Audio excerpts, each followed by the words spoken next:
현역 선수 역성들기 방송 와일드카드 시작합니다. 예, 시작합니다.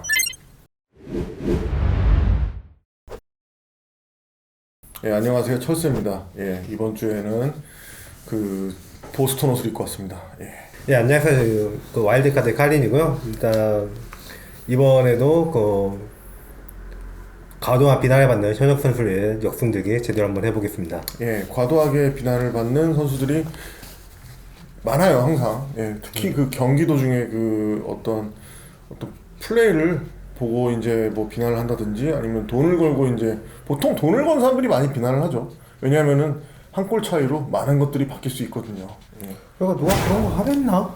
그러니까 그 결과를 지가 예측한 거지 선수가 예측을 해준 게 아니잖아. 그래 놓고 자기가 찍어 놓고 이제 나는 내 손가락을 탓하고 내가 이제 분석을 좀 잘못했구나 이렇게 내 탓을 하는 편이었는데 이제 그렇지 않은 사람들이 많은 거지. 뭐 선수 탓을 그리고 DM 좀 보내지 마요. DM 보내는 새끼들은 진짜 지옥에 갈 겁니다. 예, DM 보내지 마세요 선수들한테. 그것 때문에 그 DM이 욕하는 DM도 있는데 별의별 DM이 다 있어요. 뭐 나랑 결혼하자 이런 내용도 있고. 그런 것도 있고. 사귀자. 근데 아니 그러면은 뭐 사귈 거면은 뭐 선물이라도 주고 사귀자 그러든가 그럼. 뭐 유료일체야? 아니 갑자기 사귀자고 하는 애들도 있대요. 하여튼 뭐 별의별 사람들이 다 있는 거고 그런 것 때문에 이게 아니 진짜 내가 그 아는 지인분이 강윤희 선수한테 신발을 저기 커스텀 슈즈를 선물을 해주려고 사이즈를 몇인지 알아봤는데 이제 DM으로 보냈어요 제가. 나 DM 선수한테 웬만하면 안 보내지만 강윤희 선수한테 보냈어. 그랬더니 그 좋아요만 누르고 답장이 안 와. 그러니까 이 사람이 팬인 거는 알겠는데 이게 뭔가 좀 아니 그게 뭐 꺼려지는 거지 DM을 하는 게. 무섭지. 그 옛날에 여중생이 올스타전 이벤트로 뛰었던 학생이 있어요. 여중생이었는데. 네. 근데 지금도 직관 다니는 팬인데 그렇게 아저씨들이 너 왔냐고 그걸 DM을 보낸다는 거예요. 그 여중생한테? 네. 아저씨들이 몇 왔냐고 어딨냐고. 아홉 10대지. 하고 싶다 아저씨들이? 뭐 만나서 뭐 하려고? 그러니까 얘는 어떻겠어. 무섭지 당연히. 무섭지. 그럼 직관을 갈 때 보호받을 수는 있습니까 그 친구가? 못 봤죠. 그러면은 우리가 보호해줍시다. 이제 뭐 아니, 우리 이상한 이제 성인 됐어 이제. 성인 됐어? 올해 성인 됐어. 그러니까 일반 팬들이 선수들이 노력하는 거에 대해서 뭐 좋은 얘기를 못 하는 경우는 간혹 있는데 간혹 가다가 이게 전문가들도 그런 경우가 있습니다. 이게 근데 이것도 의도는 나쁘지 않아. 그 말의 의도는. 의도가 나쁘지 않다. 근데 뭐가 문제냐면 예. 이소희 선수가 우리 BNK 편을 지난주에 다뤘잖아요. 그렇죠. 근데 이소희 선수가 말하기를 이소희 선수가 지금 득점왕하고 점수 차이가 2점 이내예요. 1점 몇 점밖에 차이가 안 나요. 김소니아가 지금 득점한. 근데 그럼 이소희 선수는 목표가 스틸상을 받는 거래요. 자기 목표가 네. 스틸상을 받는 거다. 스틸상을 받는 목표에 대해서 어떻게 생각하시나요? 좋은 생각이죠. 왜냐면은 스틸을 잘한다는 것은 일단 수비력이 좋다는 것과 또 직관을 되는 거고, 그리고 그만큼 또 이제 자기가 또 스틸로 인해서 또 득점을 연결하는 찬스가 될 수 있으니까. 네, 그렇죠. 아주 고무적인 거죠. 지도자들이 왜 공격보다 수비가 중요하다고 하는지 이해를 못하는 분들이 있는데 그게 왜 그러냐면 공격이 중요해서 수비를 강조하는 거예요. 공격이 중요하기 때문에 그 점수를 넣는 것만큼 상대가 점수를 못 넣게 하는 것도 똑같이 중요한 거고요. 그렇죠. 그 제일 좋은 공격 찬스는 수비 이후에 와요. 그렇죠. 스틸 같은 경우는 이제 스틸을 하잖아요. 그럼 상대방의 공을 뺏음과 동시에 보통 이제 그 하프라인 좀 넘어가서 스틸을 당하는 경우에는 바로 우리 팀한테 득점이 연결할 수 있는 찬스가 바로 오지 않습니까? 안혜지 선수 편에서 그 키핑 능력이 중요하다고 얘기를 했는데 가드가 키핑이 생명인 이유는 가드가 뺏겨버리면 그냥 뒤에 통 비어있기 때문이에요. 그렇죠. 근데 보통 가드들이 많이 뺏기기도 하죠. 보통은 가드들이 많이 뺏겨요. 그렇죠. 네. 아무래도 공을 오래 들고 있으니까. 그렇죠. 그럴 수밖에 없는 그리고 농구라는 게. BNK 가드들이 수비 지표가 좋아요. 일단 이소희 선수가 스틸이 그 1.44개로 리그 7이고요. 안혜지 선수가 리그 9인데 1.31개입니다. 근데 이게 스틸이 뭐 7위, 9위 해도 다 소수점 뭐 0.1 이 정도 차이잖아요. 그렇죠. 얼마 차이가 안 나요. 사실 스틸 같은 경우는 압도적으로 막 이렇게 막 3개씩 이렇게 4개씩 하지 않는 이상은 거의 뭐 많이 해봐야 뭐 두 개 해야 스틸상 두 개 받아요. 정도. 예. 그리고 굿디펜스 수치인데 이게 굿디펜스가 어떻게 하면 받는 거냐면 이게 터치아웃을 유도했다든지 공격자 파울을 유도했다든지 이래서 공격권 자체를 가져온 수비를 했을 때 받는 건데 이 지표에서도 0.5개로 이소희 선수가 지금 리그 1위고요. 안혜재 선수가 0.44개로 리그 3위입니다. 굉장히 훌륭한 백코트 진입니다. 그러니까 공수가 이 두 친구가 굉장히 밸런스가 좋고 어떻게 BNK가 잘 나갈 수밖에 없었던 이유가 여기에서 나오는 여기서 또 나오는 거죠. 지금 이런 이게 이유로. 이렇게 해서 진짜 앞선에서 가로채 기둥을 해서 그 속공 공격 하나라도 유도할 수 있다면은 지금 득점 1위하고 점수 차이가 1점 몇 점밖에 차이가 안 나기 때문에 그 스틸상을 받을 능력이 된다. 그러면은 이소희 선수한테 득점왕은 그냥 따라오는 거예요. 그렇죠. 지금 BNK가 그런 뭐 장면이 종종 나오거든요. 근데 득점상이 아니라 스틸상을 노린다고 해서 혀를 찬다? 그 뭐 공격을 안 하겠다는 거냐고 혀를 찬다? 아, 이게 말이 돼요. 예, 그거야 뭐 이제 뭐 시각에 따라 틀릴 수 있지만 저희 같은 아니 경우는 그거 물론 득점을 노리는 게 더 중요하다고 생각할 수 있는데 왜 수비를 더 잘하겠다는 선수한테 혀를 찰 수가 있는지 난 그게 이해가 안 가는 거죠. 무슨 생각으로 그런 말씀을 하셨는지는 모르겠는데 일단 뭐 그분께서도 이제 그 선수가 더 적극적이고 더 공격을 의도는 그거예요. 의도는 그건데 더 잘했으면 좋겠다는 바람에서 그랬을 거야 그냥. 네. 의도는 그건데 이게 내용이 이해가 안 간다는 거지. 뭐 실수를 할 수도 있죠. 뭐 사람이다 보니까 실수를 할 수도 있는 거고 뭐 그거에 대해서 조금 저희가 좀 의아했습니다. 그냥 왜 그렇게 말씀을 하셨지. 뭐 이거는 거기까지 얘기하도록 하고 이제 이번 주에 저기 피처스 리그가 끝났습니다. 지금 촬영일이 지금 1월 6일 금요일이고요. 지금 아주 야심한 밤입니다. 피처스 리그가 이번 주에 끝이 났고 삼성생명이 우승을 했습니다. 조수아가 MVP를 탔고요. 이거 퓨처스 리그가 과거에는 뭐 2라운드로 해서 그 홈 경기가 열리는 날 그 앞 사전 경기처럼 그렇게 열렸었단 말이에요. 맞아요. 이 사전 경기처럼 열리고. 근데 지금 퓨처스 리그 짚고 가고자 하는 이유는 이게 박지수 선수가 얼마 전에 복귀를 했잖아요. 그렇죠. 근데 박지수 선수가 퓨처스 리그를 뛰는 거 어떻게 생각하시나요? 야, 이거는 굉장한 리그 파괴입니다. 이거는 저기 그 어떤 NBA에서 탑급 니콜라 요키치가 저기 G리그로 가서 뛰는 거랑 똑같은 얘기지. 근데 저는 다르게 생각합니다. 어떻게 생각하나요? 박지수 선수는 퓨처스를 뛰었어야 됐어요. 뛰었어야 됐다. 왜냐면 그 한국 프로농구의 그 퓨처스 리그는 그 아예 하부 리그라서 다른 콜업 제도가 있는 아예 다른 팀인 NBA G리그하고는 성격이 다릅니다. 다르죠. 뭐 K리그 축구인 K리그 같은 경우에 팀 간에 1부 2부가 있어 팀이 승격하고 그 그렇죠. 강등되는 게 있겠지만 그 우리나라 프로농구에서는 아니에요. 근데 퓨처스 리그는 퓨처스 리그는 우리나라 프로농구에서 프로 야구에서 뭐 롤모델을 따서 도입한 거고요. 이거 왜 하냐면 그 경기 기회가 적은 선수들한테 특히 우리나라 여자 농구는 대학 여건이 별로 안 좋기 때문에 대학을 거치지 않고 고등학교에서 바로 직행을 합니다. 그렇죠. 근데 직행해보면은 경력 10년차 언니들 그대로 남아있어요. 어떻게 밀어내고 자리를 차지할 수 있으면 그렇기 때문에 이 나이 때 경기를 많이 뛰는 게 중요한데 그래서 경기감을 유지하려는 목적도 있고 이게 퓨처스 리그가 예전에 있었을 때 거기에서 MVP를 받고 기회를 받으면서 그 기라성 같은 팀에서 그 자리를 뚫고 주전까지 도약을 했던 선수가 김단비예요. 아, 그렇죠. 김단비 선수는 이제 어릴 때 이제 퓨처스 리그 MVP를 타고 이제 그 이후로 조금씩 이제 올라와서 이제 국가대표에서 뛰고 그 기라성 같은 팀에서 주전 자리를 뺏어낸 선수가 김단비. 거기에는 그 퓨처스 리그의 역할도 있었을 거고요. 근데 그 이후 3년 동안 퓨처스 리그가 중단됐는데 이때가 해설자들도 지금 경기 수준이 어쩌고 얘기를 하는 가장 상황이 안 좋았던 때예요. 퓨처스 리그도 못 뛰어보고 대학에서 뛰어본 것도 아니라서 경기감이 제일 적은 선수들이 이때부터 경기를 뛰기 시작하니까. 왜 근데 그때 퓨처스가 3년 동안 안 열렸던 거죠? 없어진 이유는 모르겠어요. 그 운영의 문제였던 것 같은데 이게 결국에는 필요하다고 다시 재도입을 해서 2라운드제로 그 운영을 했던 거예요. 그 여기 지금 여기에서 두각을 나타내면서 그 자리에 올랐던 선수가 양인영 선수나 뭐 진한 선수나 예. 이런 선수들이 있을 거고요. 근데 어느 순간부터 갑자기 이게 코로나 때문이었던 걸 기억을 하는데 체육관 하나에 모여가지고 그 휴식을 빼고요 5일 만에 급하게 쳐내기 바쁜 퓨처스리그를 하기 시작합니다.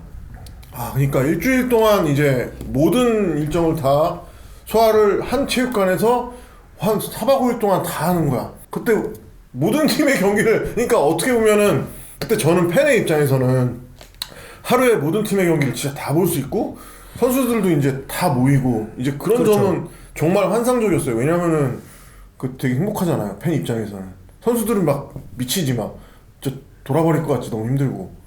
이게 퓨처스 리그를 박지수 선수가 뛰어야 했던 이유는 이거는 경기감이 부족한 선수들 위한 기회장일 수도 있지만 또 뭐가 있냐면은 옛날에 우리은행 때 그 양지희 선수도 퓨처스를 뛰려고 했던 적이 있어요. 양지희 선수도 뛰려고 하는 게 아니라 뛰지 않았어요?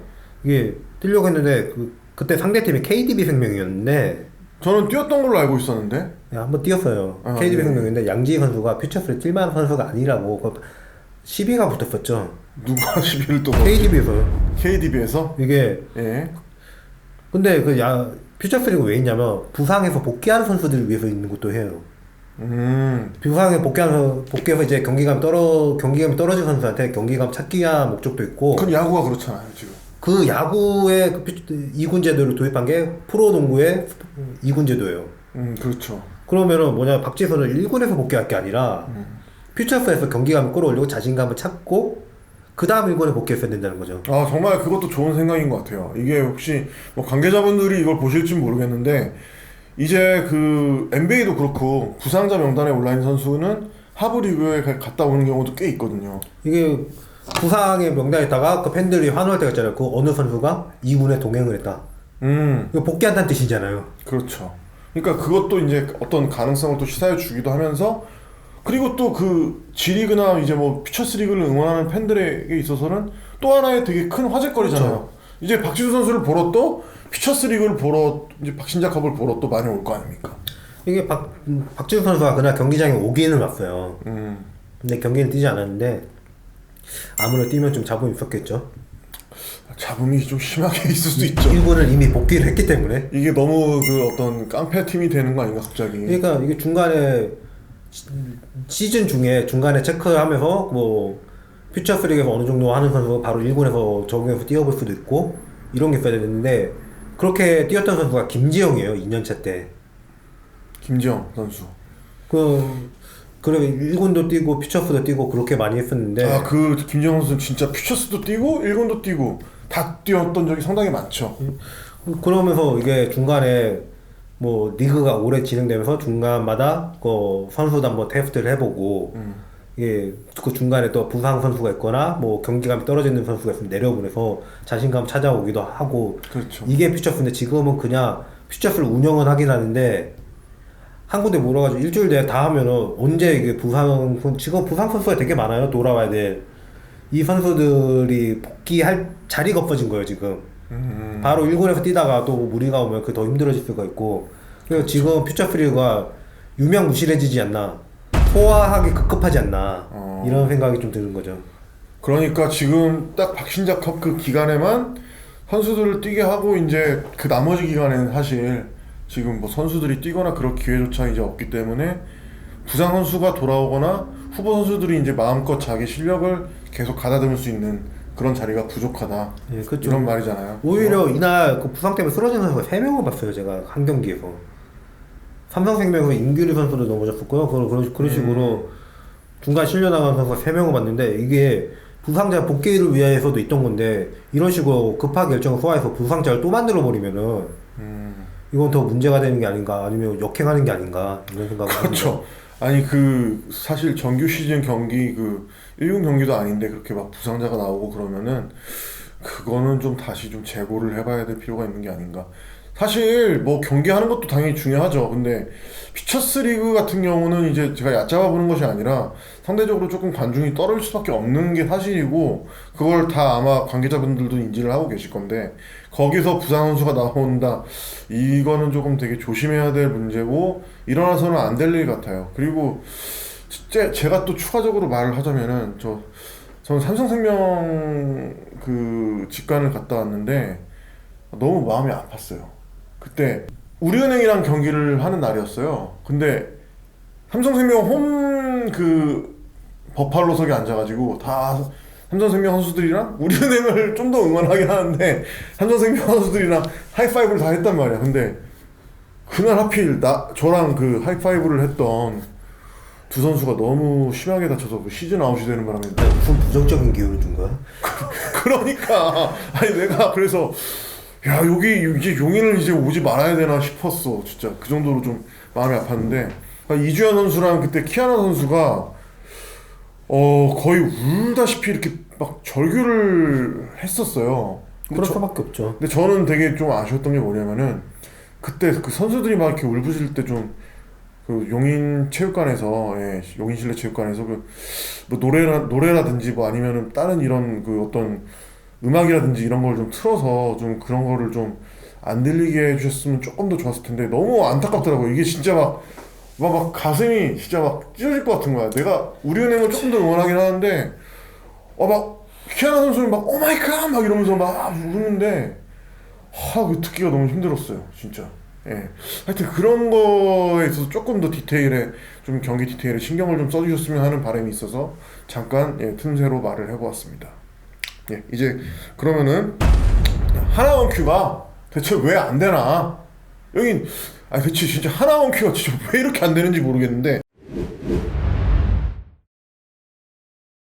하나원 큐가 왜 이렇게 안 되는가? 지금 참 이렇게 그 뒤에서 계속적으로 이렇게 참 뒤에서 이렇게 계속 뒤에서 우수한 성적을 이렇게 유지하기도 참 힘든데, 저는 뒤에 너무했나? 뭔 말이야 그거? 너무 심했나? 이게 너무 한결같은 모습을 보이는 게, 이게 솔직히 저는 그렇거든요. 이게 뭐 제가 좀 더 좋아하는 팀이 있고 더 물론 응원하는 팀이 있어도 너무하잖아. 솔직히 이거는 좀 리그의 평준화는 어느 정도 바랄 예. 수밖에 없는데요. 그게 안 되는 상황이죠. 자, 하나원큐가 지금 그가 성적이 어땠었죠? 이게 보니까 하나은행에서 이제 인수한 다음에 저기 5위, 6위, 5위, 그다음에 영순위. 이거는 영순위는 뭐냐면은 그 첼시가 있었을 때 금기어 그 선수죠. 이거 근기업입니까? 예. 네. 그래서 6위, 5위, 5위, 3위. 이때는 좀 그래도 잘했네 한 번은. 예. 이때가 이훈재 감독이 부임 첫 해죠. 근데 첫 해 빼고는 이훈재 감독님도 썩 이제 좀 기운을 내시지 못했던 것 같아요. 그 다음에 이제 또 5위, 6위, 6위. 이야, 이거는 조금 좀 총체적으로 난국이다 정말. 예. 그리고 19, 20 시즌 조기 종료했을 때 말고는 이 좋은 성적을 거둔 때가 거의 없어요. 이때가 그 3위 한 거예요.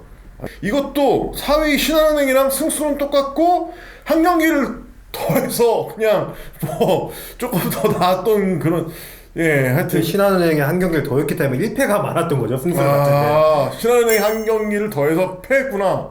그래서 져줘서 이제 그렇게 된 거구나. 이게 BNK도 이때 성적이 안 좋았다고 하는데 1승 차이예요. 하나원큐랑. BNK도 성적이 안 좋았다고 하나? 근데 BNK는 지금 완전히 다르잖아요. 그러니까 1승 차인데 이게 뭐 2등 차이가 나 버린 거죠. 이때 상황이. 이게 그러니까 이게 코로나 때문에 경기가 줄어들어가지고 이런 사태가 벌어진 겁니다. 이게 끝까지 했으면 이것도 몰랐어요. 이것도. 그렇지. 끝까지 했으면 몰랐지. 끝까지 했으면 이거 꼴등했을지도 몰라. 이완우 감독 부임 쪽이 그랬거든요. 이완우 감독님. 저 2위로 쭉 달리다 결국은 꼴찌했잖아요. 마지막 날 결정돼서. 이완우 감독님 때 2위를 잠깐 동안 했었나? 그 하나원큐 팬들이 하나원큐 마지막 전성기라고 하는 게요. 이완우 감독 부임하고 3라운드까지예요. 그때 2라운드, 3라운드를 그 4승 1패를 했어요. 오. 이때가 마지막 전성기라고 하는데 이때 그래가지고 그 뭐 김정우 선수나 김희수 선수, 신지현 선수 부상자가 그때 저기 김정은 선수가 있었군요 그때. 다 부상자들이 복귀하면 더 나아지겠지 했는데 웬걸 복귀하고 나니까 오히려 더 떨어졌죠. 아, 그 이유가 뭐예요? 처음에 부임 초기에 잘 되는 거는 좀 신선해서 잘 되는 게 있어요. 아, 작전이 드러나지 않으니까. 처음에는 그 감독이 이렇게 하는 거에 대해서 말도 많았는데 이게 좀 이해하는 감독이 좀 고집스러운 면이 있는 감독이에요. 그렇죠. 이게 자기 생각대로 이게 맞으면 그 생각대로 쭉 가야 되는 사람이 있는데 그리고 선수 관리에 실패하지 않았나 그 이후 부상도 재발했던 거 보면 예, 그렇군요. 이게 하나원큐의 문제는 이제 선수단이라고도 볼 수 있는데 이게 저기 어제 오늘 이야기가 아닌 게 이게 참 많은 선수들을 뺏겼다 정말. 그간 놓친 선수들만 해도 아 국가대표 라인업이에요 아주 그냥. 예. 그냥 그 전성기 기준 이대로 국대에 나가도 예. 지난 우리 월드컵 나간 국대보다 훨씬 뺄 거예요 아마. 정말 이게 예. 이때 이 멤버들만 모아서 지금 당장 국가대표를 만든다고 해도 제가 봤을 때는 지금 국가대표에 못지않은 아주 화려한 팀을 만들 수가 있습니다. 일단 한번 살펴보시죠. 정선민 그 감독님, 그리고 임영희 코치님, 그 다음에 양지 선수, 배혜윤 선수, 그리고 박하나 선수, 이선아 선수, 그 다음 허윤작 코치님, 그 다음에 김정은 선수, 염윤아 선수, 강희슬 선수, 강계리 선수. 와, 이 강계리 선수랑 허윤작 코치님 빼고는 우승을 못하셨고 나머지는 다 우승했어요. 예. 야, 정말 대단하다 진짜. 어떻게 이렇게 털리지? 이렇게 털린 이유가 뭐예요? 참 이거 대체 무슨 생각인지 모르겠는 게 아니 아약스인가 저기 축구 그 아약스 같은 이제 유망주만 키워서 바로바로 파는 그런 마인드인가? 아, 그러려면 선수 팔아서 장사가 돼야 되잖아. 그렇죠. 장사가 되는 리그가 아니잖아. 그럼 이거 어떻게 설명을 해야 될까요 이거는? 이게 도무지 이해가 안 가요. 이게 그 하나은행이 인수하고 나서부터 이런 게 아니라 뭐 정선민, 이명희, 양지희, 배혜윤 다 신세계 때 선수예요. 아 이거는 좀 신세계 때부터 넘어와서 그때부터 계속 이렇게 운영을 하고 있다 이렇게 보이고요. 신세계 이제 용진이 형이 이제 오너가 바뀌었기 때문에 다시 하면 괜찮을 건데 다시 하면은 막 울고 막 그럴 수도 있어. 막 이제 플레이오프 올라가면은 용진이 형. 아 근데 예. 일단 다시 안 할 거고 이게 나간 이유가 그 WKBL이 솔직히 말하면 1금융 침묵해요. 아 1금융 침묵해. 그러다 보면 혼자 육통 그룹이다 보니까 좀 따돌려지는 게 있다 보니까 그때 나간 이유가 그거라는 말이 있었거든요. 그래서 아마 신세계가 다시 돌아오진 않을 건데 지금 신세계가 돌아오면 나올 건데 그 하나은행도 이상한 게 그 대전 시티즌 축구팀을 운영을 되게 잘한단 말이에요. 투자도 과감하게 하고. 내가 봤을 땐 거기에는 뭐 어떤 그 인물이나 그 경영자가 굉장히 뛰어나신 분을 영입한 게 아닌가. 그거보다 행정가가. 일단 예. 하나은행이 충청 하나은행입니다. 충청 하나은행. 충청은행을 인수해서 충청도에 그 지금 연고가 있는 곳이고요. 그래요? 오히려 부천이랑 상관이 없는 부천은 신세계가 정한 연고지였죠. 아 부천 신세계가 왜 부천을 연고지로 정했을까? 신세계백화점을 많이 세우려고 근데 했나? 거기밖에 없겠지 뭐. 근데 좀 그나마 조금 그 대도시권이고. 그 위성호 감독님이 부임하시고 그 우리은행이 꼴찌를 하다가 1위를 했잖아요. 그렇죠. 이걸 가지고 사람들이 뭐라고 생각하냐면 감독만 바뀌면 모든 게 다 잘 될 거라고 생각하는 경우가 되게 많아요. 착각이죠. 착각이에요. 엄청난 착각입니다. 그게 생각보다. 이게 물론 이게 가능해진 경우가 간혹 있긴 한데 이게 감독 혼자 잘해야 되는 게 아니라 감독도 잘해야 되는 거예요. 네 맞죠. 그게 맞는 거예요. 이게 그 시즌 어떤 시즌이냐면 외국인 선수제가 부활을 했습니다 그때. 우리은행이 다시 우승했을 때? 예, 그 꼴찌 하던 애, 우리 외국인 선수가 없었고 위성 감독이 부임하셨을 때 부활을 했어요 그 시즌에. 부활을 했고 이때 있던 선수가 누구냐면 WNBA 올스타 일정으로 잠깐 미국에 다녀오느라고 경기 수가 부족해서 네. 아무래도 표본이 적으면은 기록 시상을 못 받잖아요. 그래서 득점 1위로 인정을 받지 못했는데 그때 1위였던 해리슨보다 2점을 더 넣었던 티나 톰슨. 엄청 유명하시죠. 엄청 레전드죠 이분이. 엄청난 레전드입니다. 이런 선수가 있었기 때문에 물론 이 선수 없을 때도 이겼어요. 근데 그 선수들이 이 선수가 없었다면 끝까지 계속 이겼을까 이거는 좀 생각을 해봐야 될 문제고요. 당연히 있었기 때문에 힘을 얻었고 외국인 선수도 잘했기 때문에 외국인 선수가 있을 때 더 경쟁력을 낼 수 있었다 이렇게 보는 게 자연스럽겠고요. 박혜진, 이승하라는 그 1라운드 1픽 선수들이 엄청났죠 그 선수들 진짜. 이승하 선수 엄청 그립네요 진짜. 이 선수들이 그 자리를 매기면서 이제 성장 중이었어요. 이제 도약 중이기 때문에 확실하게 주전으로 자리 매김하는 상황이었고 외부 영입으로 신세계에서 그 이명희, 양지를 영입하면서 이 선수들이 그 위성호 감독님이 오셨기 때문에 하나 더 깨치는 건 있지만 그 이전부터 두 자릿수 득점도 하고 주전으로 자리 매김하던 선수들이에요. 이때가 리그 전체적으로도 KDB가 2등을 하다가 갑자기 6등으로 추락을 해요. 그게 왜 그렇게 된 거라고 생각하십니까? 제가 그때는 솔직히 연봉을 잘 안 봐서 이게 딱 예. 보면 예. 금호생명에서 인수되고서 2년 동안 잘 나가다가 금호생명 금호생명의 그 유산으로 2년 버티다가 추락한 거라고 보이고 그 운영이 그런데 뭐 얼마나 버티겠어? 그렇죠. 저희가 전에도 말했듯이 구단주분들 저 돈을 써야 된다니까요. 이게 프로는 돈 쓰면 이겨요. 돈을 안 쓰고 이렇게 날로 먹으려 그러면 언젠간 체합니다. 이게 뭐 돈 안 쓰고 물론 좀 잘 될 수도 있겠죠. 잠깐 동안은. 근데 영원할 수 없다는 거. 예, 이게 꼭 명심해야 될 것 같아요. 이게 그 정말 어려워요. 이게 뭐 구단 운영하는 게 쉽지 않을 것 같은데, 예, 돈을 안 쓰고 최소의 뭐 효율, 최소의 그 자본으로 최대의 효율 이런 거 그런 거 없어요. 이런 거 없습니다. 이 바닥에서 제가 보기엔 그래요. 예. 그만 같이 있는 선수면 그만큼 돈을 받아요. 예, 이제는 있는 거 다 다른 데다가 다 퍼줬잖아요. 이번에는 또 어디를 누굴 보내줘서 우승을 시켜줄지 아주 기대가 됩니다, 진짜. 예, 하나원큐가 막 이렇게 디스하고 저희가 이 팀을 막 이렇게 막 어떤 그 안 좋은 의도를 가지고 이게 지금 이렇게 말을 하려는 게 아니고 좀 이게 이 팀도 정말 좀 잘 돼서 리그가 좀 평준화 돼갖고 더 재미있게 경기를 보기를 원하는 거고 진짜 팬으로서 이게 막 너무 좀 속상해요. 우리도 선수들만큼은 아니지만 저희도 직관을 가서 뭐 하나원 선수를 막 이러고 있고 막 맨날 막 사인 요청하기도 너무 미안해. 그래서 저희들 김정 선수 아니면은 다른 선수들은 다 프리즈어서 막 표정도 막 이래가지고 요새 김지영 선수도 표정 안 좋아요. 당연히 안 좋지. 1승밖에 못했는데. 김지영 선수가 손에 뼈 조각이 있어요 지금. 아, 뼈 조각이 있다고요? 그 본인이 말해준 건가요? 나 그 부천 가면 누구랑 얘기하는지 알잖아. 김정 선수 친아버지랑 얘기하는 친구가 바로 이 친구입니다. 예. 근데 저도 김정 선수 친아버지 몇 번 뵀는데, 정말 김정 선수랑 많이 닮으셨고, 그리고 그 얘기 알아? 내가 아는 사람이 그 아산 가는데 아산이 처음 가는 사람이 체육관 어딘지 찾기가 힘들잖아요. 아산 빡세지. 아산도 우리는 차 갖고 가니까 아는데 그 사람 대중교통 모르니까 모르겠다고 그래가지고 그러면 내리면 얘기하라고 내가 나가겠다고 그랬는데 나 경기 보고 앉아있는데 그때 퓨처스가 따로 할 때거든요. 그때는 한 군데서 안 하고 그때 네. 보고 있는데 옆에서 딱 앉는 거예요. 그래서 어떻게 왔어 물어봤더니 그 전철역에서부터 보고 딱 누군지 알겠길래 따라왔대. 김정 선수 아버지를 보고 따라왔다? 얼굴 딱 처음 뵀는데? 딱 보면 김지영 아빠잖아 누가. 그렇죠. 예, 많이 닮으셨습니다 사실. 근데 굉장히 김지영 선수가 원래 서비스도 좋고 팬들을 잘 기억하는 선수죠. 근데 나 기억할 줄 못할 줄 알았거든. 자네는 한번 보면은 잊을 수가 없는 얼굴. 아니 내가 하나학교를 거의 3년을 안 갔잖아. 3년을 안 갔어도 다시 얼굴 보면 기억날 것 같아.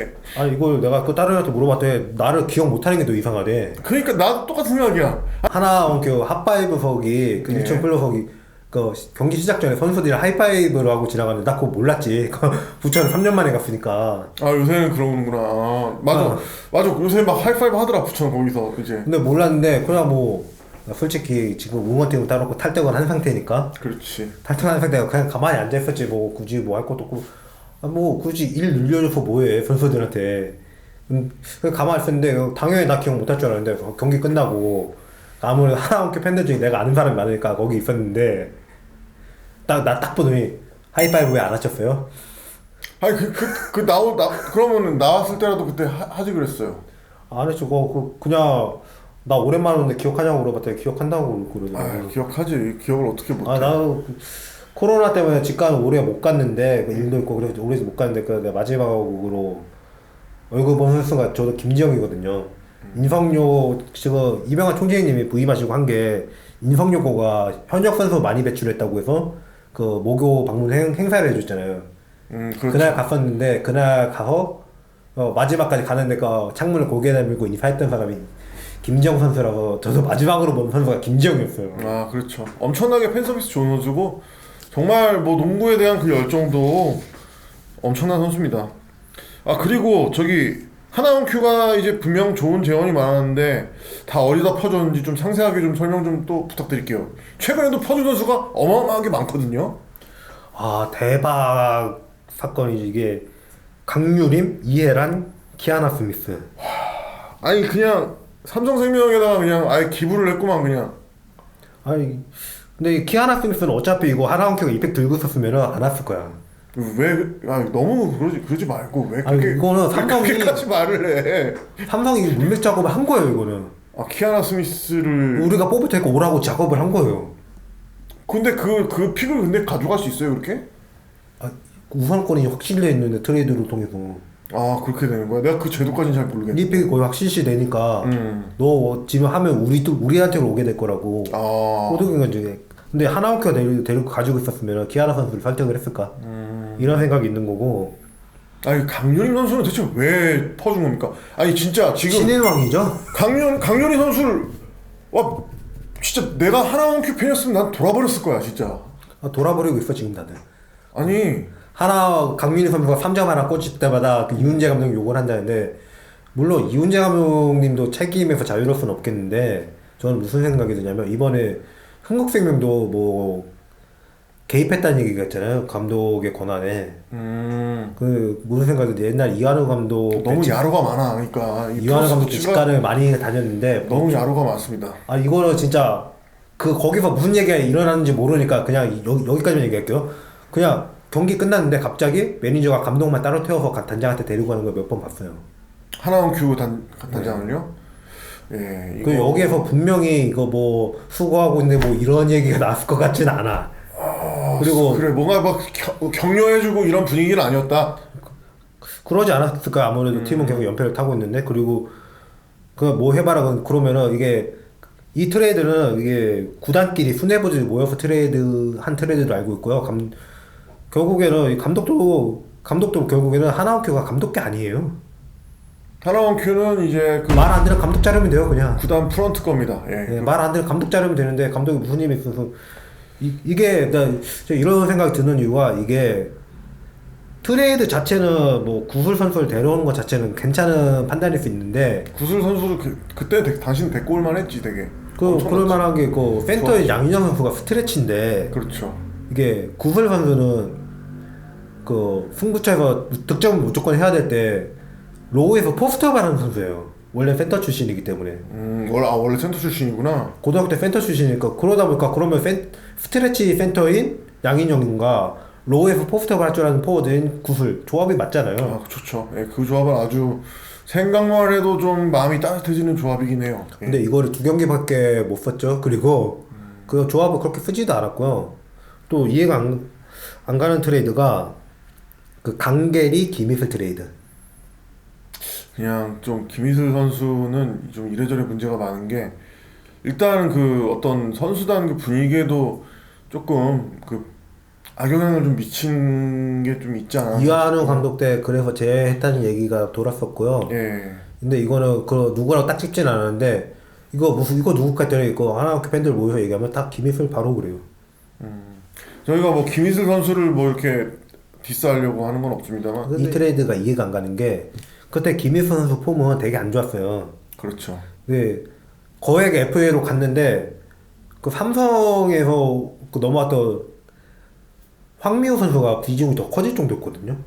왜냐면 그 친구는 이제 그 포인트 가드로서의 어떤 그 패싱과 리딩도 괜찮았고, 그 다음에 일단 그 속도도 김희슬한테 뒤처지지 않고 굉장히 빠르고 잘했습니다. 그 친구도. 저는 솔직히 지금까지도 그때 20대 가드들 중에 누가 제일 재능이 있는 거냐 물어보면, 그때 물어봐도 그렇고 지금 물어봐도 누구라고 하면 김희슬이라고 해요. 엄청난 재능이 있는 선수죠 사실. 재능이 있는데 그거 좀 못 피운 게 있고 많이 안타깝습니다 좀 그게. 그리고 일단은 그 친구는 팬덤은 또 엄청나잖아요 김희슬 선수가. 팬덤 엄청난데, 그때 폼을 봐서는 강계리가 거의 절반을 신지현 선수가 양분에서 뛰면서 일단 앞서서 이거 끝까지 했으면 어떨지 모른다고 말을 했지만 리그 3위까지 끌어올렸단 말이에요. 강예리가 엄청난 선수입니다 진짜. 근데 이런 선수를 바로 신안 가서 경기도 별로 못 뛰고 있는 선수하고 트레이드를 했다. 솔직히 이해가 안 가는 거죠. 그 이후에 강계리 선수나 김희수 선수의 행보를 보면 더더욱 그렇죠. 이게 좀 안타까운 트레이드인 것 같은데 이거를 그 이훈재 감독이 뭐그 3점 슛을 보강하기 위해서라고 했는데 다른 선수를 영입했으면 오히려 더 다른 나았을 선수 수도 영입했으면 있지 됐고 않을까? 그 FA 이적과 강희수 선수 보상 선수로 그 KB에서 데려올 수도 있는 건데 뭐 안 데려왔고요. 왜 안 될 것 같지? 현금 받았잖아요. 현금 대신에. 받았어요. 그게 무슨 아이고야. 얘기였냐면 왜 염윤아 현금을- 선수를 데려오려고 했대요. 근데 염윤아 선수가 다시 안 올라 그러지. 솔직히 아니, 나 들리는 얘기가 이게 나도 이게 확실한지 몰랐는데 제가 두 채널을 통해서 들었는데 염윤아 선수가 나를 지금 은퇴하겠다고 으름장을 놨다는 거예요. 그럴만 하죠, 사실. 왜냐면은 나는 거기가 마음에 안 드는 뭔가가 있어서 물론 그 팀에선 잘 지냈고 염윤아 선수가 다 뭐 만족을 했을 수도 있지만 일단 떠나는 팀인데 다시 거기 가면은 안 좋은 기억이 있으니까. 안 좋은 기억이 있으니까 이제 다시 은퇴를 하겠다고 하는 거죠. 이게 또 지원이 그래요. 이게 하나학교가 재능 있는 선수들이 많았기 때문에 중간에 분위기가 탁 치고 올라갈 때가 한 번씩 있었어요. 그럴 때 이제 확 치고 올라가야 되는데 이제는 조금 구단에서는 어떻게 해주냐면 그럴 때 말을 흘린다. 선수단 인원수 줄이겠다고. 그게 무슨 소리지? 선수단 인원수를 왜 줄여 갑자기? 유지비 빼려고. 유지비를 뺀다? 그거밖에 돼서 갑자기 인원을 줄이겠다고. 그러니까요, 이게 여러분들 제가 봤을 때 이게 하나원큐 이 프런트의 생각과 구단의 생각은 어떨지 몰라도 제가 그냥 일반 일개 팬인 제가 봤을 때는 그냥 하나원큐 구단은 지금 그 어떤 제1금융권의 그 모임들 거기에 그냥 끼고 싶어서 그냥 이렇게 그냥 그냥 뭐 대충 그냥 구단 운영이나 하면 되겠지. 나도 그 생각이 들어요. 약간 그냥 이런 생각이 들어요, 진짜로. 옛날에 내가 이 얘기할 때는 다들 그거 너무 심하지 않냐 그랬는데 지금 가보자면 그럼 다 이 얘기를 해요. 다들. 예, 다 얘기를 하고 예. 그 결국에는 이 감독이 문제가 내가 볼 때 여기는 필 잭슨이 오든 포포비치가 오든 못해요. 필 잭슨이나 포포비치 오면 그래도 괜찮을 수도 있지. 야, 그 할아버지들이 아니, 어떤 할아버지들인데. 아니 명장이면 뭐해 뒤에 후방 보급이 안 되면 아무리 그 명장이 지휘해도 굶어 죽어서 전멸이에요. 내가 보기엔 그 두 할아버지들은 그 멱살 잡아서라도 구단주 내 동네에 쳐서라도 어떻게든 받아낼 분들입니다. 그분들은. 예. 내 동생이 쳐가지고 내 동생이 채지겠지 미국으로. 그럴 수도 있겠다. 성적 올라가니까 그때 성적 올라갈 때 추가 돌에서 잘 됐던 선수 바로 팔아 바로 딴 데 파고 보내버리고. 그리고 이제 그 요새 그 슛율 얘기가 많이 나오는데 선수들이 연습을 안 하는 게 아닙니다. 연습은 정말 착실하게 하고 있어요. 특히 그 김재원 선수 같은 경우는 그 SNS로 보면은 인스타 톤을 보면은 막 그 스킬 트레이닝 그리고 막 리듬 트레이닝 이런 거 엄청나게 하는 거거든요. 진짜 김지영 선수랑 같이 오래 지낸 사람한테 물어봐도 김지영은 진짜 농구밖에 몰라요. 그 쉬는 동안에 휴가 중인 도중에도 막 그런 거를 하고 그다음에 막 농구를 보러 가요. 남자 농구를 보러 가서 나는 어떻게 저렇게 하면 내가 어떻게 저런 플레이를 좀 따라 해볼까 약간 이런 고민도 많이 하시는 것 같더라고. 분명히 그렇게 하는 선수고 근데 이게 하나원교회 그렇게 첫 해에는 잘했는데 그 묻힌 선수들이 되게 많아요. 지금은 뭐 고선 선수가 그렇게 뭐 김지영 선수가 대단하고 있는데 솔직히 그 2년차 때 김지영은 지금 고서현이나 정예인 코스보다 위였습니다. 훨씬 더 위였죠. 왜냐하면은 더블 클러치 일단 그 명장면만 봐도 그냥 스포츠 하이라이트 몇 번을 나왔는데요. 근데 보니까 이경호 선수 상대로 뭐 잘하면 뜬다. 이게 무슨 이유가 있냐? 농실랭 가이드에 나와서 김지영 선수가 한 얘기인데 농슐랭 가이드 이제 그 게스트로 나와서 김지영 선수가 분명히 그 신인상 대상자였던 뭐 2년차까지 줍니다만 사실은 1년차는 그냥 거의 기본급만 받고 뛰는 후련 선수고요. 사실은 2년차부터 계약을 하는데 그래서 사실 1년차는 영연차라고 말을 해요. 그리고 그 2년차까지 신인상 후보가 되는 게 맞다는 의견도 있는데 이때 김지영 선수는 되게 장포도 잘 때리고 과감했던 선수예요. 그리고 돌파도 거침이 없었죠. 근데 점점 그 감독의 주문이 특기를 뭘 보기 시작하니까 주문이 한 가지로 쏠린다는 거예요. 한 가지로 쏠린다. 그러니까 잘하는 뭔가 거 롤이 해라. 조금 줄어든다 이런 건가? 그러니까 자유롭게 펼치면 더 잘할 수 있는데 뭔가 이렇게 롤을 주고 그것만 부여한다 이런 거 아닌가요? 예, 그렇죠. 김지영 선수는 자꾸 분명히 좀 거리가 있어도 충분히 던질 수 있는데 이게 명주를 쥐고 있는 감독이 그거 하지 말고 돌파만 하래. 그러면은 그 고민 안 할 수가 있냐. 그러면은 이게 농구 속설이 그러만 했잖아요. 쏠까 말까 망설이셔서 볼 것도 없이 노골이라고. 그 쏠까 말까 망설였다고 하니까 그 기억나는 게 그 왜 한 4, 5년 전에 그 윤미지 선수가 신기성 그때 직관 가가지고 계속 샷 외쳤는데 그 그것도 솔직히 말하면 윤미지 선수한테 주문이 있었던 거 아닌가 싶은 생각도 들어요. 아니 그 슛을 쏴야 되는 상황이 누가 봐도 맞거든요. 그 상황 자기도 그러니까 눈치를 봤다는 건 뭐냐면 자기도 쏘고 싶다는 거야. 그러니까 그때 왜 안 쏘고 저 친구가 왜 저기서 저러고 있지? 그러니까 자기도 쏘고 싶은데 그 벤치 주문이 달랐던 거 아닌가. 김친기성은 고개를 끄덕이니까 그때 던지거든요. 그거는 어떤 조금 이거는 저희가 모르는 거기 때문에 이건 억측이라고 할게요. 네, 이건 억측이라고 하겠습니다. 이거는 그냥 그냥 근데 이런 식으로 그렇게 성장을 제한한다는 뭐 케이스 씌워가지고 딱 이 정도까지밖에 성장 못하게. 그렇죠. 어떤 경우도 있었냐면 농구 선수가 슛 연습하고 있는데 슛 연습을 못하게 막았다는 거예요. 누가? 정 감독이. 뭐 선수들이 던지는 선수 800개도 던지고 이래요. 그 팀 훈련이 많다 보니까 800개가 던질 수 있는 시간 한도에서 최고래요. 근데 그렇게 던지는데도 그 다음에 온 감독이 갑자기 너는 그 슛을 연습할 게 아니라 뭐 딴 거를 해라 이런 주문을 하면은 슛 찬스가 왔을 때 흔들릴 수밖에 없는 거예요. 내가 이거 분명히 감독이 던지지 말랬는데 그래가지고 그 설득을 하려고 하잖아요. 그러면 그 감독이 그 선수 그냥 안 써요. 말 들어야 돼. 짤없구나 진짜. 근데 이게 감독도 결국에는 더 윗선의 지시를 받았을 수도 있는 거고요. 그렇죠. 이거는 감독만 탓하면 안 될 것 같은 게 감독도 이게 100% 자기 뜻인지 아니면 자기도 위에 지시가 있었는지 그건 몰라요. 본인들밖에. 그래요. 그래가지고 지금 고서현 선수, 정예림 선수, 박소연 선수 다 기대하시잖아요. 근데 하나원큐 팬들은 정작 걱정하고 있어요. 여기 있으면 못 큰다고요. 그래요. 이렇게 오히려 퇴보를 하는 경우도 있다는 게 조금 많이 안타깝고 이러지 않았으면 좋겠는데 이게 다른 팀들만 발전해가는 게 보기 싫다 이게 아니고 다 같이 커야지 이제 우리가 좋아하는 팀 코리아가 또 경쟁력이 생기고 또 농구 팀들이 평준화가 돼야지 더 재밌는 경기를 이제 보러 가는 맛이 생기지 않습니까? 그리고 리그 흥행을 위해서도 이제 좀 더 경기력이 올라왔으면 좋겠고 우리가 좀 안타까워서 이렇게 하는 거지 하나원큐 구단을 우리가 오늘 존나게 까야겠다 이런 목적이나 의도가 전혀 아니거든요. 점점 이게 역할을 제한해보니까 점점 재능 있는 선수가 많았는데도 못 크는 거예요. 그리고 역할이 너무 겹쳐요. 이 선수 나가고 다른 선수가 들어오면 역할이 달라가지고 분위기가 바뀌어야 되는데 그게 없고요. 옛날부터 뭐가 있었냐면 김단비 선수와 지금 우리는 김단비 선수 말고 삼성과 김단비 선수 하고 이수현 선수하고 1년밖에 차이가 안 납니다. 누구랑요? 이수현 선수. 그리고 백지현 선수랑은 4년 차이가 나는데 이 셋이 스타일이 똑같아요. 언더사이즈 4번. 그리고 언더사이즈 그쵸. 스타일이 똑같고 연차도 별로 안 나요. 그러니까 자연스러운 세대 교체 이것도 안 돼요. 그러니까 옛날에 가드 4명 쓴다고 그랬잖아요. 그쵸. 김희슬 94년생, 서수빈 신지영 95년생, 김지영 97년생. 빠른 98이니까. 그렇지. 그러니까 연차도 뭉쳐가지고 다 몰려 있는 거예요. 이러니까 서로 성장에는 도움이 안 되고 지금도 보면 비슷한데 스트레치 센터인 양인영하고 이하은 95년생, 96년생 뭉쳐 있어요.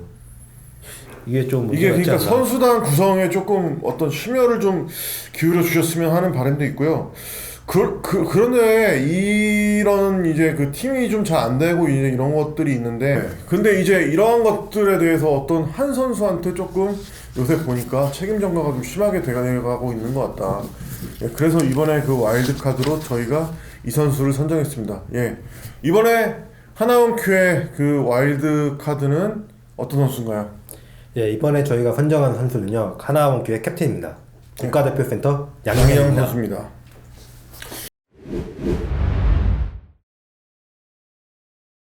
양인영 선수가 오히려 빠지니까 더 경기가 잘 풀리고 더 잘 돼간다 이런 헛소리들이 좀 들리고 있는데 저의 생각은 좀 다릅니다. 이 양인영 선수 팀의 득실 마진은 마이너스 15 정도인데 12월 7일 우리은행전에서 11점 차.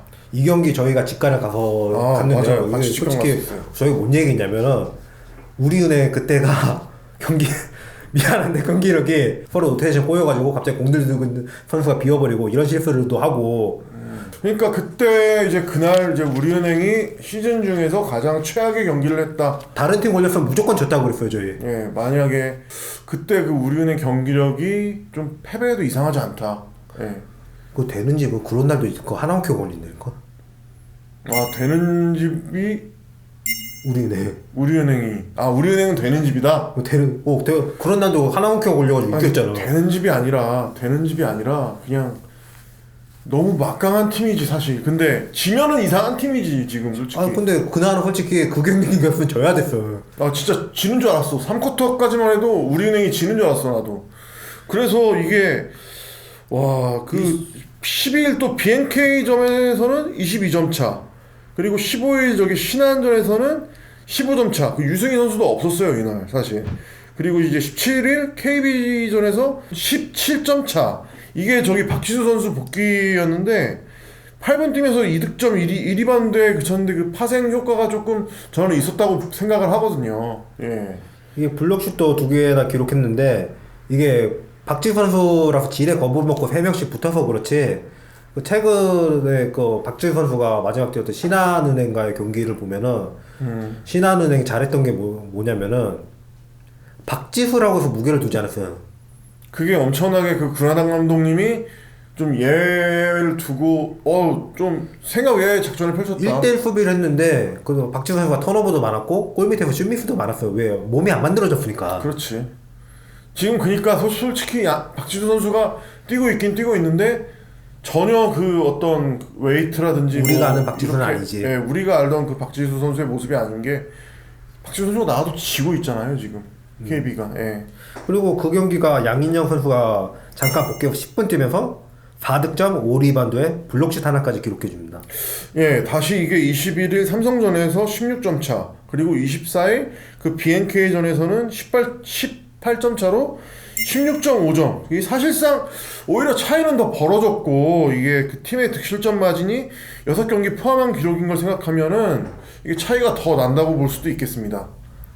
물론 그 지금 주축 선수가 뭐 김지영 선수나 그 뭐 김여진 선수가 이렇게 바뀌면서 더 빨라졌고 좋아진 모습을 보이는 건 사실인데, 김지영 선수가 리더로서도 앞으로가 기대되는 점도 분명히 보이고요. 연습할 때나 경기 운영지에서. 그리고 동기인 김예진 선수도 덩달아서 토킹이 많아지고 이러면서 활기가 뛰기도 해요.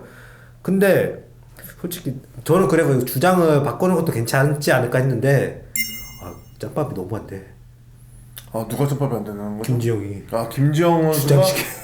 아니 근데 그것도 좀 이게 자기 목소리를 좀 낼 줄 알고 그래도 좀 활달하고 언니들한테 이제 또 사이도 좋고 하니까 저는 괜찮을 것 같긴 김지영 한데. 선수가 리더가 돼도 충분히 괜찮을 것 같고, 큰 목소리를 내줄 수 있는 선수가 지금 하나은행에는 내가 보니까 근데 박소희 선수가 또 그렇게 또 주장이 확고하고 또 이렇게 언니들 막 이렇게 가라고 막 이렇게 하더라고요. 근데 김지영도 너무 어려서 걱정인데 박소희는 더 어리잖아요. 근데 박소희 선수가 조금 연차가 쌓이면은 뭐 나중 얘기지 지금 주장시킬 순 없잖아. 그렇죠. 그러니까 나는 박소희 선수가 나중에 되면은 굉장히 잘할 수도 있지 않을까 이 생각이 들어서 하는 얘기예요. 박소희 선수는 잘할 거고, 근데 그 뭐 지금은 그렇게 전개는 괜찮은데 뭐냐면 정작 신지현 선수가 없어가지고 마무리가 안 되고요. 뭐 하프코트에서 뭐 전개가 속공 공격이 한번 막혔을 때, 뭐 패턴 한번 막혔을 때, 그러면 그럴 때 공을 잡고 해결을 해줘야 되는 게 에이스인데 지금 그게 되는 선수가 사실 없고, 양인영 선수가 없다 보니까 뭐가 문제냐면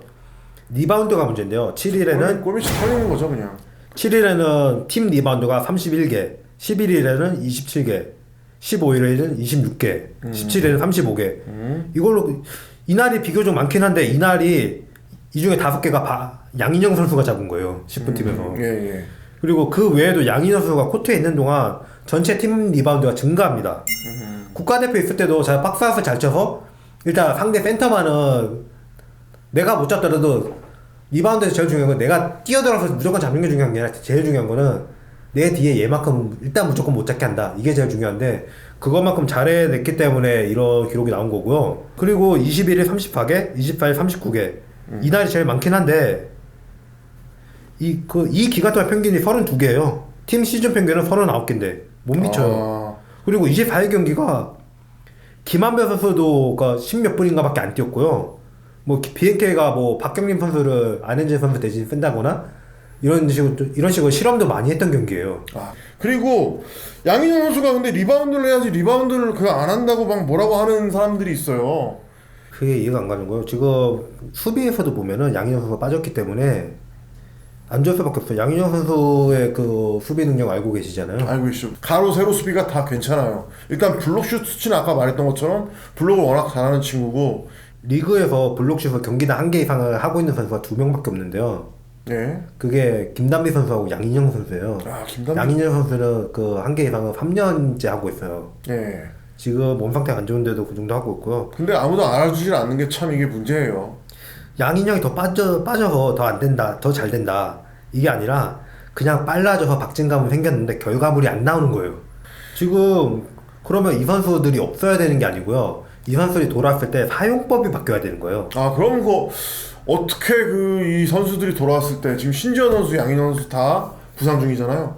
어떻게 하면은 공존해서 잘할 수 있을까? 신지현 선수가 돌아왔을 때는 기존의 문제는 신지현 선수가 제일 먼저 공을 잡으니까 다 멈춘다는 거였어요. 에이스가 공을 잡으니까. 다 멈춘다. 그게 그러니까 신지현 선수가 그냥 다 하게끔 내비둔다? 이런 말인가요? 그러니까 또 팀에서 요구되는 것도 있을 거고요. 아무래도 에이스고 주축 선수다 보니까 요구되는 것도 있을 건데 그럴 게 아니라 지금처럼 김지영 선수 주축을 전개를 하되 그 지금 그러다 마무리가 안 되는 상황이잖아요. 그렇죠. 그 마무리가 안 될 때 마지막 공을 신지현 선수가 잡아주는 게 아, 마무리가 안 될 때? 마무리가 안 될 때 그 잡아서 마무리를 해주는 역할을 하면은 신지현 선수도 더 지치지 않고 힘을 낼 수 있을 것 같고요. 그렇죠. 지금 하나원큐 팬들이 잘하는 말로 기적의 3쿼터라는 말이 있어요. 3쿼터엔 좀 잘하나 보네요, 그래도. 아니요. 아, 3쿼터에 무너진다? 예. 그러니까 전반에 완전히- 10점을 왔어도 안심이 안 돼요. 그렇지. 이게 왜 그러냐면 3쿼터에 완전히 그냥 교체를 해도 스타일이 똑같고 그러다 보니까 주축 선수한테 너무 강하게 의존을 하고 그 하프 타임 때 상대팀을 보고 나서 아 쟤는 이렇게 하면 되겠다 하고 하면 그게 맞아요. 그럼 그때부터 무너질 수밖에 없는 거고 그때부터 따라잡히는 거고 솔직히 게임 체인저가 없는 것도 커요. 그렇죠. 그리고 그 이 양인영 선수가 이번에 월드컵 그 시즌에 국가대표로 발탁이 됩니다. 2021년 아시아컵에 처음 발탁된 적이 있는데 그 중국전에서 팀은 패했지만 12득점으로 팀 내 최다 득점을 올리면서 높이 앞에서 완전히 그 악정고투하면서 꾸준히를 마다하지 않았어요. 이번에 그 양인영 선수가 라트비아에서 이제 라트비아 선수들을 불러다가 국내에서 평가전을 했잖아요. 예, 이 평가전이 되게 잘한 거예요. 이게 국내에서 평가전 열어준 게 처음이고 그게 이번 협회장님이 그 부임하시면서 10억도 발전 기금으로 개척을 하시고 회장님들 먼저 회장님에 비하면은 굉장히 잘해주시고 있고 이런 게 있으니까 앞으로 그 대표팀 만드는 데는 이런 평가전이 있어야지 그 앞으로 선수들도 경험을 해보고 그 우리나라 대표팀 솔직히 제대로 된 연습 경기도 못 해보고 나가서 대회를 그렇죠. 치르는데 뭘 바라나 싶어요 솔직히 말하면. 국가대표 팀에 대한 좀 그 투자를 과감하게 해야 되는 건 당연한 거다. 근데도 그것도 안 하고 못 해주고 있는데 우리 팬들이 선수들을 감싸주질 못할 만큼 막 욕을 하는 거는 저는 이거는 조금 문제가 있다고 생각해서. 라트비아랑 활약전 할 때 그 양희석 선수가 공격에서 보였다기보다 1쿼터에만 블록슛 3개를 기록합니다. 평가전 2차전에서요. 아, 라트비아랑 평가전 할 때? 2차전에서 그 1쿼터에만 블록슛 3개 기록하면서 그 장신의 라트비아가 골밑을 못 미끌고 들어오게 했어요. 그 블록을 몇 번 찍으면은 그 효과가 득점을 만든 것도 있지만 저기 그 블록이 있기 때문에 섣불리 못 들어가겠다고 생각하게 만드는 게 있어요. 그 역할을 양인영 선수가 잘해줬고요. 그때 직관을 갔던 팬들 얘기를 해보면은 다른 선수가 빠질 때보다 양인영 빠질 때 제일 무서웠다. 왜냐면은 그때 당시에는 이제 센터가 또 양인영 선수밖에 제대로 된 센터가 없었죠, 사실. 없었고요. 뭐 다 빠졌는데 누가서 양인영 선수가 덜컥 중책을 맡았는데 잘 해줬고 그 센터가 수비 뭐 공격에서만 깔 게 아니라 제대로 된 수비형 센터가 있으면 그런 성과가 날 수도 있는 거예요. 근데 정작 기사에는 칭찬 양인영이 제일 많이 받고 있는데 양인영 기사 양인영 활약 이거 한 줄이 없어. 그러니까 이게 정말 슬픈 게 좀 이런 경기에서 좀 활약을 하고 좀 그러면은 좀 관심을 가지고 좀 지켜볼 수 있게끔 좀 기사를 좀 써주고 이런 게 또 있어야 되는데. 그러니까 경기 안 보고 그냥 기록지만 보면은 그 칭찬할 수 있는 선수들만 써놓고 이런 역할을 하는 선수들은 이제 그 전문가들 얘기 안 해준다. 내가 이거 열받아가지고 글 한번 썼잖아요. 근데 여기에 댓글이 달렸는데 정선민이더라. 아, 정선민 진짜 감독님, 진짜 감독님 본인. 아, 본인인지 모르겠지. 근데 나중에 댓글에 내가 그거 본인이면 실망이라고 그랬더니 그 댓글 지웠더라. 아, 본인이시네 그럼.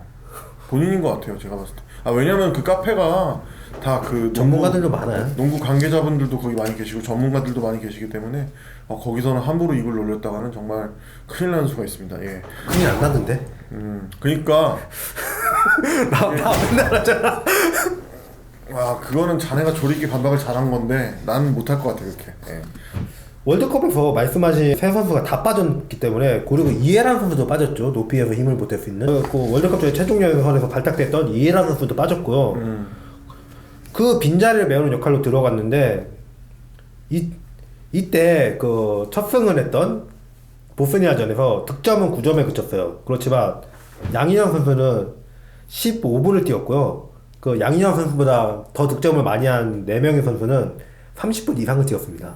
그러니까 거의 절반에 가까운 시간을 뛰고도 이렇게 효율을 66.7%의 필드골 성공률과 9득점, 이거는 굉장히 의미가 있다고 보고요. 그리고 이때 그 인터넷상에서도 그 양인호 선수에 대한 칭찬이 자자했어요. 이제 그 존쿠엘 존스 여러분들 다 아마 아실 겁니다. 조금 그 오래되신 여성 팬들은 아마 다 아실 건데, 양인영 선수가 이게 굉장히 예상치 못하게 존쿠엘 존스를 굉장히 잘 막았습니다. 이 존쿠엘 존스가 지금 위성호 감독님 밑에서 이제 뭐 잘 배워서 잘 네, 커서 그렇게 된 건지 모르겠는데, 처음으로 해외 리그로 온 게 WKB로 왔는데 그 시기에 그 능력 있는 지도자를 만났다고 볼 수도 있고요. 그리고 그만큼 클만한 제목이었기 때문에 그만큼 큰 것도 있는데 이 선수가 WNBA에서도 활약이 굉장합니다. 어떤 활약을 했죠? 2021년 MVP입니다. 일단 이게 팀원들도 굉장히 좋았고, 그 다음에 본인도 굉장히 잘했는데, 좀 괴물같이 진짜 활약을 많이 했고, 이제 막 이달의 선수에서 선정이 몇 번 되고 그랬었죠. 예. 근데 이런 선수를 상대로 양인영 선수가 엄청나게 활약을 했고, 또 21득점에 9리바운드를 해냈지만, 이게 사실 우리가 존쿠엘 존스는 이거 더 할 거라고 생각했잖아요. 아니 WNBA MVP인데 이 정도로 막아낸 거면은 엄청 잘 막은 거죠. 동방의 한 작은 나라의 센터가, 그것도 제일 뭐 이렇게 탑 센터도 아니라고 평가를 받는 이런 선수가 이 정도 했으면은 이거는 사실 굉장히 칭찬받아서 마땅해야 되는. 물론 혼자 한 건 아니긴 해요. 그 로테이션으로 했으니까. 그렇지. 근데 그 중에서 평가가 그 제일 잘했다고 평가를 받는 선수가 양인영이고, 오펜스 리바운드 3개, 15분 동안 3개는 굉장한 거예요. 그리고 그렇죠. 이게 꼭 자기가 잡은 것만 3개 아니라 아까도 말씀드렸지만 양인영 선수는 일단 존쿠엘 존스가 못 잡게 하는 걸 잘하는 거예요. 그걸 그 방해만 잘 했어도 굉장히 훌륭한. 그리고 그 경기에서 블록슛이 2개예요. 15분 뛰면서. 15분 뛰면서 2개. 그럼 7분당 하나. 예, 굉장한 효율인 거죠, 이거는. 블록 슛은 솔직히 한 개도 못하는 경기가 많을 수도 있어요. 그게 정상이에요. 사실 그거 따지고 보면. 그렇죠. 그리고 이게 강희슬 선수도 솔직히 이때 신기록을 세웠지 않습니까? 예, 그 공원도 점수에서 세계 신기록을 지금 강인선 선수가 가지고 있는데 거기에 좀 묻힌 것 같긴 한데, 뭐 센터들이 우리 다 빠졌잖아요. 그렇죠. 원래 나오는 센터 아무도 없었어요. 그러니까 골밑 참사는 예견된 참사였는데 예견됐지. 그 참사를 막아낸 선수에 대해 그 공적을 기리는 말이 한마디도 없다는 거는 난 이해가 안 가요. 도대체 농구 기자들이 뭐 하는 건지. 그렇죠. 이거 좀 눈을 좀 크게 뜨고 좀 이제 너무 그 스타 선수들만 기사를 쓰기에 급급해서 이제 이런 걸 놓친 게 아닐까. 이제 너무 그 스타 만능주의에 찌들어 있지 않나. 약간 그렇게 생각을 좀 들고, 그리고 이게 우리 대표팀이 최근 그 2년간에 굉장히 그 타이트하고 어떤 그 빡센 일정을 치러냈습니다. 도쿄올림픽이 1년 이제 미뤄지면서 2021년에 치러졌고, 또 이제 바로 한 달 뒤에 아시아컵이 열리고, 안 그래도 그 인재풀이 없는 한국 연홍에서 이게 참 선수들이 굉장히 고생을 많이 하는 것 같아요. 예, 저 그래서 이때 4등만 하면 다음 진출이 확실한 상황이었기 때문에 저는 4등 작전 쓰길 바랬어요. 이게 사실은 이 정도면 우리가 그 선수 풀만 되면 이진 내보내야 되는 상황이에요. 그렇죠. 근데 그게 일본은 그렇게 했던 걸로 알고요. 그렇지. 일본은 이제 그렇게 했고 이제 아주 그 어떤 그런 전술적으로도 야가 빠진 그런 면모를 보여주고 있는데 인력이 되니까 부럽지 그거는. 그 솔직히 인력이 돼서 하는 거. 인력이 되고 우리는 일단 안돼서 못한 거잖아. 투자가 달라요. 그 일본은 저기 우리나라 저기 어디 협회들처럼 이렇게 투자를 좀 막 이렇게 막 망설이거나 이러지 않습니다. 정말 과감하고 이게 그러니까 지금 이제 그런 투자가 이제 수면 위로 드러나는 거예요. 그리고 월드컵 최종 예선이 있었는데 이때는 저희도 관리를 합니다. 그 박지수 선수가 이미 진출이 결정됐기 때문에 출전을 하지 않았는데요. 이거 가지고 욕하는 사람들 전술이 없냐고. 호주한테 지고 있다고. 호주한테 지고 있다고 전술이 없다. 여러분 호주는 일단 피지컬적으로 우리나라 선수들이랑은 좀 세계 3위예요. 호주는 아시아라고 솔직히 하면 안 돼요. 이 근데- 선수들은 유럽 선수들입니다. 사실. 그런데다가 이거는 이미 결정됐기 때문에 에이스를 온전시켜 놓고 다음 대회에 쓸 수 있는 재원들을 미리 테스트도 해보고 그렇죠. 기회도 한번 줘보는 게 더 큰 의미의 전술이에요 이게. 근데 그걸 그렇죠. 알아보지 못하면서 얘기한다는 게 말이 안 되고요. 그냥 그거 한 경기만 보고 편협하게 아이고 저거 왜 저러나 아이고 저거 왜 저렇게 전술을 써도 전술- 알아보지도 못하면서. 이게 그게 아니 그게 버리는 것도 전술인데 그걸 알아보지 못하고 욕만 해야 되는 거 이거는 그냥 다시 한번 좀 잘 생각해 보시고 이게 뭐 WKBL이 뭐 일정이 타이트하지 않다 이런 얘기를 하는데 솔직히 말하면 뭐 1년에 30경기? 타이트하지 않아요. 근데 일정을 짜는 건 어떻게 짜냐면은 저 BNK 편에서도 얘기했지만 한 팀이 일주일에 3경기를 하게 짜요. 한번 부산이랑 저기 수도권 왔다 갔다 하면서 세 경기 한번 직접 뛰어보십시오. 어떻게 되나 엄청난 아마 한 2주 뛰고 징징 걸릴 수도 있어요. 그리고 타이트하지 않은 일정을 타이트하게 만들 거예요. 이 경기만 뛰는 게 아니라 그럼요. 박지수 선수는 WNBA도 있었죠. 강희슬 선수도 이제 뭐 거기 진출은 시도를 했지만 못 갔지만은 그래도 일단은 거기까지 갔다 왔다는 것도 갔다 있는 왔어. 거고. 그리고 퓨처스도 있고 박신자컵도 있는데 나는 박신자컵도 그것도 유명무실해졌다고 보는 게 이게 유망주를 발굴하기 위한 대회였는데 그렇죠. 그냥 컵대회로 크게 만들어 보는데 이게 그냥 썸머리그만 하나 생겼고 그래서 주전들의 피로도만 더 높아졌어요. 어떻게 보면은 좀 이게 그래도 좀 신인 선수들과 이제 후보 선수들 좀 못 뛰는 선수들 위주로 좀 다시 좀 이렇게 좀 해가지고 재편해갖고 좀 잘 좀 대회를 좀 치렀으면 좋겠어요. 그게 원래 의도대로 그 기회가 주어지는 선수들의 기회는 뺐고 그 기존 주전 선수들의 피로도를 증가시키는 결과를 나왔다고 보고요. 그러니까 이거는 저희 감독님들과 코치님들이 조금 다시 좀 생각을 잘 하셔가지고 물론 거기서 이기는 것도 중요합니다만은 솔직히 대회 자체의 목적이 뭔가요? 이거 후보 선수들 경기력 끌어올리고 그 다음에 발굴 안 된 선수들을 좀 스포트라이트를 받게 해주는 그게 제일 큰 그렇죠. 그게 목적이었어요. 의미인데 이게 아니 여기서 막 그 KB 막 염려나 선수랑 최희진 선수가 거기 나서 뛰면 어떡하냐고 이거는. 근데 연맹에서 지금 그렇게 만들고 있으니까 그렇게 대회를 버젯을 키우려고 하고 있으니까 다시 한 번만 좀 잘 생각해 주시길 간곡히 부탁드립니다. 정말 이거는 조금 이게 제2의 박진자를 찾아보자고 만들었는데 박진자 선생님 어떤 선수였는지 일단 그 박신자 선생님은 이 피바 이 국제 농구 협회 명예전당에 헌액되신 분입니다. 이 박신자 선생님은 이제 1967년에 이제 은메달을 딸 수 있게끔 활약을 해주신 분이고 또 그 박정원 감독님 뭐죠? 고모님이십니다. 친고모님이신데 한국 농구에서 유일하게 세계 MVP를 가지고 계신 분이에요. 야 정말 어마어마하신. 그리고 나는 되게 깜짝 놀랐던 게 나는 그래서 키가 한 185 정도 되시나 보다. 그때 당시에 그랬으니까. 근데 키가 176밖에 안 되세요. 근데 박지수 선수를 뭐 우리나라 농구에 50년에 한 번 나타난 인재라고 얘기하거든요. 왜 하필 50년이냐? 박신자 선생님이 계셔서 100년이라고 할 수가 없어요. 그렇죠. 박신자 선생님이 계시기 때문에 그리고 지금도 굉장히 건강하게 잘 지내고 계시고 근데 이렇게 훌륭하신 그 선생님을 두고 이렇게 지금 그 주전 경쟁을 막 하는 선수들 그러니까 제2의 박진자를 찾자는 게 박신자 컵이지. 그 이미 뭐 어느 주전이 된 선수를 한번 더 뛰게 하자 이게 목적이 아니었거든요. 그렇죠.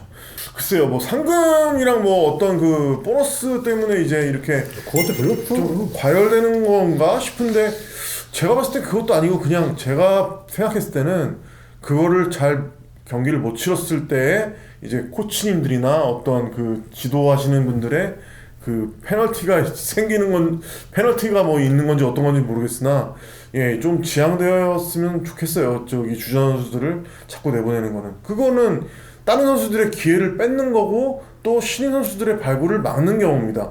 그러니까 좀 이제 그런 경우는 지양되었으면 좋겠습니다. 예, 다시 한번 부탁을 좀 드리겠습니다. 양인영 선수는 어느 날 갑자기 생각 못했을 건데 그 박지수만 빠진 것도 아니야, 배혜윤만 빠진 것도 아니야, 김태현만 빠진 것도 아니야.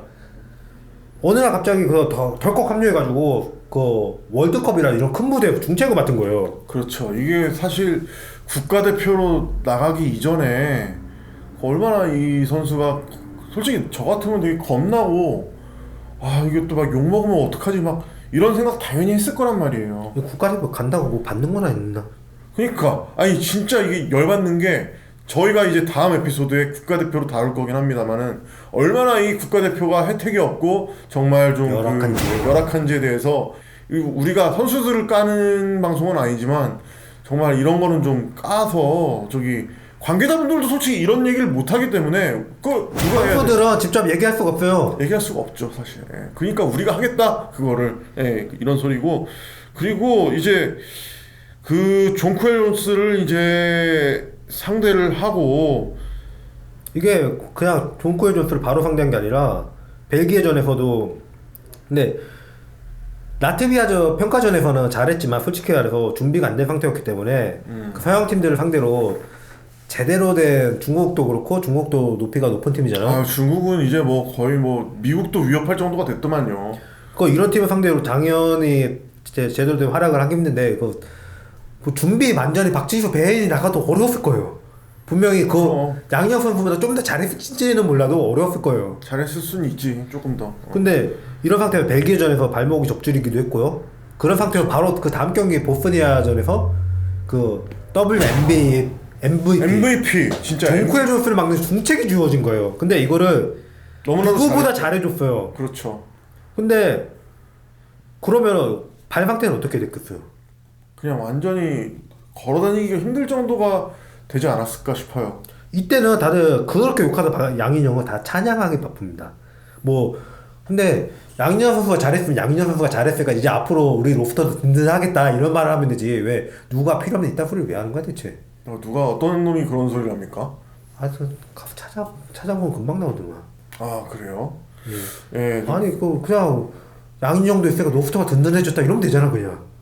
든든해졌다고 말하면 되지 참 그 말 한마디가 그렇게 쓰기가 힘든가 진짜?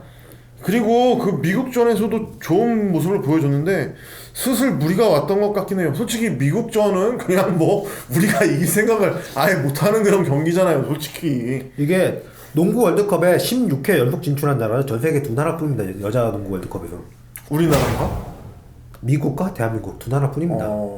이거 장심을 갖고 있어야 됩니다 진짜 우리나라 선수들이 못한다고 이렇게 계속 막 슬퍼하고 무시할 게 아니라 이런 대기록도 이번에 진출팀이 줄었는데도 진출을 또 했어요. 그렇죠. 그리고 이번 대표팀은 역대 가장 여건이 어려운 팀이었는데 12년 만에 첫 승은 해원 대표팀이에요 이 팀이. 얼마나 이거 기존 출전이 대체 몇 명이 빠진 거예요 이게? 내가 봤을 때 한 대여섯 명 빠졌지 진짜. 못해도 이게 뭐 축구에서 대여섯 명도 아니고 농구 5명이 하는 스포츠인데 여기서 대여섯 명이 빠지면은 이거는 그냥 팀 자체가 완전히 그냥 없어진 거나 다름없는 거예요 그냥. 근데도 한 경기 이기고 갔단 말이에요. 그리고 그 미국전에서도 또 뛰었기 때문에 무리가 더 왔을 수밖에 없는 거고요. 이게 국가대표가 잘했다고 뭐 리그에서 잘할 거다 이게 착각이라고 그러잖아요. 그렇죠. 이게 어떤 분이 이 말씀하셨는지 유영주 위원님이 저희 국가대표에서 잘했다고 리그 와서도 잘할 거라고 생각하지 마라.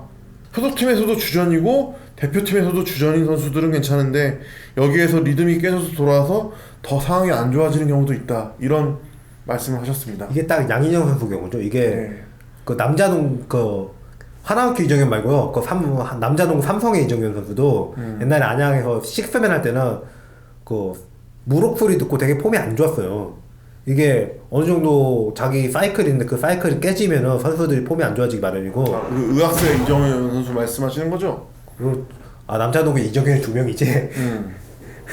다른 이정현인가? 의학생 말고? 의학생적인 맞아. 그 선수도 그 대단한 선수도 그때는 그랬어요. 근데 양인영 선수가 이번 원래는 30분 가까이 뛰는 선수인데 그 15분을 뛰는 선수였단 말이에요. 국가대표에서. 그것도 준비가 안 된 상태에서 그렇게 중책을 맡았으니까 당연히 밸런스가 깨져서 오는 게 당연해요. 예. 이거를 유영주 위원님이 몇 년 전에 연홍 STN 방송국에서 했던 기획인데 이때 얘기를 하셨었고요. 지금 국대 주전 선수는 원래 주전이었던 선수는 지금 소속팀에서 잘하는데 우리은행 선수들 다 모였으니까 좀 서로 상호 보완이 돼서 그런 게 크고 그 부상을 안고 뛰는데 박지수도 없는 강희슬 선수는 좀 지금 폼이 제일 안 좋죠. 강희슬 선수는 지금 이제 올해 좀 박지수 선수가 없어서 물론 그 파생 효과가 조금 파급력이 이제 좀 떨어져서 그렇다 이렇게 볼 수도 있지만 부상을 안고 뛰기 때문에 부상을 이 선수도 안고 뛰고 있기 때문에 지금 안 그래도 우리가 주제로 좀 다루려고 했습니다만 이 강희슬 선수 같은 경우는 솔직히 너무 이게 스타이기도 하고 편들어줄 게 별로 없다고 생각해서 그래도 근데 많이 좀 이렇게 강희슬 선수도 좀 많이 좀 악성 댓글이나 좀 많이 시달렸을 거예요. 옛날에 많이들 싫어하셨지. 근데 뭐 그래도 강인 선수는 일단 뭐 신기록도 작성하셨고 하니까 좀 그렇지. 나중에 다뤄도 괜찮을 것 같아서 좀 밀었고요. 예. 이게 그런 국제 대회 대표팀 후유증이라고 봐도 무방하고 국가대표팀에 첫 승선을 하고 국제용이냐는 소리를 들었던 선수가 2명 있어요. 김소담하고 양인용인데요. 이 두 선수가 공통점이 있어요. 이게 소속팀이 도저히 이 국제대회에서는 딱 까놓고 이제 포워드 라인에 김단비 선수, 그 다음에 강희슬 선수, 그 다음에 가드 라인에 이제 박혜진 선수, 그리고 박지현 선수가 있으니까 자기 매치업 선수만 어디 못 들어가게 잘 잡아놓으면 솔직히 할 거 그냥 다 한 거거든. 예. 그러니까 이럴까 찬스도 잘 나고 하는 건데 반대로 박혜진 선수는 옛날에 국내용 소리를 들었잖아요. 왜냐? 맞아요. 우리은행은 절대자고 각 포지션에 뭐 상대자가 별로 없는 팀인데 그런 팀에서 뛸 때는 뭐 대단한 상승 효과 버프가 있겠지만 팀 코리아는 솔직히 그런 팀은 아니었잖아요 그때. 그렇죠. 그러다 보니까 그랬던 거지. 뭐 갑자기 국제대회 나가면 못했다가 국내에 들어가면 잘한다 이게 아니거든요. 그렇죠. 이게 그런 팀 버프 면에서 이제 양인영 선수가 손해를 보는 게 확실히 있다. 이렇게 정리를 하면 될 것 같아요. 그래서 이걸 들춰야 되기 때문에 저희가 이 주제를 선정할 때 이게 의견이 달라서가 아니라 똑같이 이게 선수 역성 들어주기인데 이게 결국엔 선수 문제를 치우게 된다. 예, 그래서 그럴 수 있죠. 이게 맞냐고 망설였던 건데요. 그렇지만 이게 하나원 큐도 이제 좋은 방향으로 가기를 원하는 거고 이제 양인영 선수에 대한 그 보호가 더 필요하지 않나 싶어서 이게 너무 그 국가대표를 뛰고 온 선수한테 너무 가혹하게 지금 그 잣대를 들이밀지 않았나 싶어서 저희가 이제 역성을 들어주기 위한 이런 컨텐츠를 촬영하게 된 것이죠. 일단 양인영 선수는 이번 대표팀만 준비 없이 갔던 게 아니고요. 원래 양인영 선수는 신안에 있을 때 포워드였고요. 그렇죠. 삼성에는 솔직히 가자마자 시즌아웃을 당했기 때문에 그때가 퓨처스 경기였는데 그때 용인에 갔었거든요. 양인영도 되게 안 풀린다 생각을 했었는데 그때는 또 외국인 선수도 있고 뭐 배혜은 선수, 김한별 선수 있고 허윤자 코치님도 처음 2년 같이 있었어요. 그때 선수였잖아요. 그렇죠. 그러다 보니까 자리가 없고 그랬는데 외국인 선수가 폐지되면서 하나원큐로 이적을 합니다. 근데 그때는 이하은 선수가 뭐 많이 아파서 큰 수술한 뒤에 공백 기회를 가졌던 상태였고 이정현 말고는 센터가 없었는데 이정현 선수도 몇 년 동안 이미 탈퇴해서 있다가 공백 기회 가지고 있다가 복귀한 지 얼마 안 된 상황이었고요. 그렇기 때문에 덜컥 1군 주전 센터가 된 거예요. 그때는 외국인 선수제도 바로 폐지가 됐죠. 예, 근데 곧잘 했어요. 이게 서서히 그 센터 롤에 적응을 해갖고 그 기록도 지난 시즌에는 이제 13득점에 7개 리바운드, 그 다음에 이제 1.7개 블록슛, 이게 리그 전체 득점 10위고 팀 내 2위고 리바운드가 그 다음에 전체 득점이 팀 내 2위. 예, 득점이 팀 내 2위고 리바운드는 전체 7위, 그리고 블락슛은 팀 내 1위, 리그 3위였습니다. 야투율에서도 48.2%로 이게 리그 9위에 해당되는 순위인데 이제 60%의 박지수를 제외하면은 뭐 그렇게 큰 차이가 나지 않는다 센터 포지션에서는. 이게 센터 포지션이니까 리그 전체를 얘기하는 거고, 그 양희영 선수를 비난할 때 하는 말, 이게 옛날에 뭐 김계령 선수를 미들도 다 넣었는데 이러길래 통산 야투율을 봤어요. 근데 양희영은 그런 만큼 못 넣는다는데, 김계령 선수도 통산 야투율이 50%예요.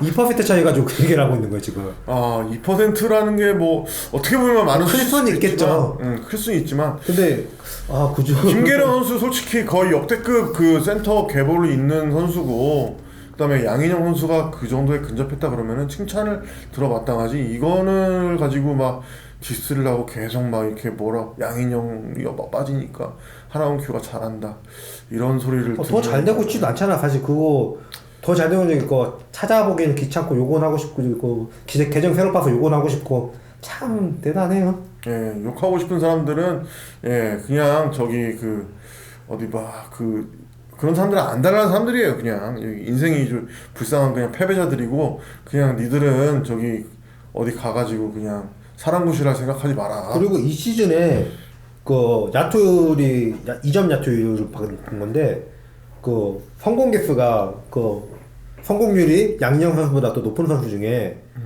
그 박지수 진한을 빼면은 다 적게는 50개에서 많게는 100개 정도 그 성공 개수가 적어요. 근데 야투상 이런 거는 성공 개수도 어느 정도 충족을 못하면은 표본적도 상도 안 주잖아요.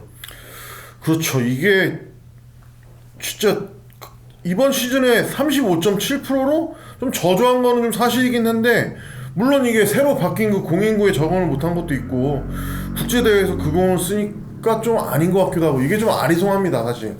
사실 이게 공이 바뀌어서 공보다는 이게 옛날에 그 NBA 말고 ABA라고 미국의 리그가 있어요. 아 알죠. NBA랑 이제 양대 리그였죠 그때 당시에. 통합을 해서 사라졌는데 네. ABA가 차별화준다고 컬러볼을 썼는데, 아 그 공 되게 이쁘죠. 근데 그 공이 안 좋다고 선수들이 불만이 많았어요. 아 왜 안 미끄럽다고. 좋다고? 아 미끄럽다. 근데 나중에 이게 손대범 기자님 책에도 나오는 얘기인데, 사실 그 공 자체가 불량이라기보다는 새 공이기 때문에 상태가 그랬을 거라는 얘기가 있어요. 아 새 공이기 때문에 이제 맨질맨질해서 좀 미끄러울 수 있다. 지금 공을 이번에 바꿨으니까 지금 딱 들어맞는 상황이고, 물론 그래도 다 넣어야지 이렇게 말을 할 수 있지만, 오히려 전문가들일수록 그런 거에 더 예민하고, 좀 안 예민한 사람도 있지. 근데 그 뭐 당연히 있지. 뭐 당연히 그 특성 안 타고 잘하면 좋죠. 근데 그 욕한 사람들 이걸 알기는 했느냐, 이걸 말하고 싶은 거고. 그리고 그런 것도 있잖아요. 축구 선수들도 이게 홈구장 잔디랑 이런 것들이 유리한 점이 있기 때문에, 아니 갑자기 뭐 되게 잘하던 홈팀이 원정 나가면은 좀 막 지고 막 그래. 있죠. 이게 그러니까 그 그라운드 상태나 어떤 이런 것들도 다 영향을 미친단 말이에요. 그러니까 이런 세세한 요소들을 생각을 못하고 그냥 이제 뭐 그냥 까기에만 급해서 그냥 까대시는 분들이 많은데, 예 그냥 그러다가 그냥 까대다가 그냥 인생이 까지는 거죠 그냥. 예. 그런 데는 양희영 선수가 시즌 초반에 우리은행하고 첫 경기를 하기 전에 이때만 해도 야투율 커리어 하이였어요. 우리은행에서 갑자기 그 와르르 무너진 건데, 그저 양희영 선수한테 볼 투입 때문에 우리은행 선수 180은 전원 180 이상이 가는 거잖아요. 아 그렇죠. 그 선수 3명이 에어싸드만. 우리은행 선수도 국가대표 선수들인데 3명이 에어싸면 양희영 선수는 그냥 뭐 이거는 그냥 경기를 포기해야 되는 수준에 이르는 거죠. 물론 그리고 그 우리은행 선수들이 슛률이 높은 이유가 그런 선수들이 모여있어서 서로 보완이 되는 것도 있지만, 뭐가 있냐면은 리그의 최고 수비수들 몇 명만 꼽아보세요. 다 우리은행에 다 몇 명 있네. 뭐 최은실 선수, 그리고 최이샘 선수죠 이제. 그 김단비 선수는 뭐 김단비 선수가 그 최고의 수비수라고 할 수 있고, 그냥 전천후 수비수죠. 그냥 뭐 가로 세로 수비 다 블락도 뭐 1위 먹고 있는데 그 다음에 꼽는다면 보통 박혜진 선수, 고아론 선수를 꼽잖아요. 다 있어요 우리은행에. 다 우리은행에 있어요. 그러니까 누가 막냐고. 그러니까 야투율이 높은 거지. 그러니까 이게 아무래도 그 준비가 안 된 상황에서 각 국대를 다녀온 게 제일 이제 가장 큰 의견인 것 같고, 그다음에 이제 정작 직관 가서 이제 만나는 팬들도 양희영 선수 탓은 별로 하지 않고, 양희영 선수가 이제 그 쓰는 방법과 그 이전에 패스가 문제다. 그러니까 하나원 큐 이 가드진들의 패스가 문제다 이렇게 얘기를 해요. 어떻게 생각하시는지? 뭐 제가 말했다시피 그 3년 동안 부천 직관을 안 갔다 그랬잖아요. 코로나 때문에 못 간 것도 있고 하지만 여러 가지 이유가 있었지만 뭐 제가 하는 일이 뭐였냐면 그 KBL 구장에 다니는 게 일이었기 때문에 일정이 겹쳐서 못 간 것도 있는데 네. 그래서 공인구역이라는 거 그 게임볼 세공 안 씁니다. 다 옛날 볼을 쓰던 공 씁니다. 쓰던 공, 그 특히 등공 중고. 그걸 쓰고요.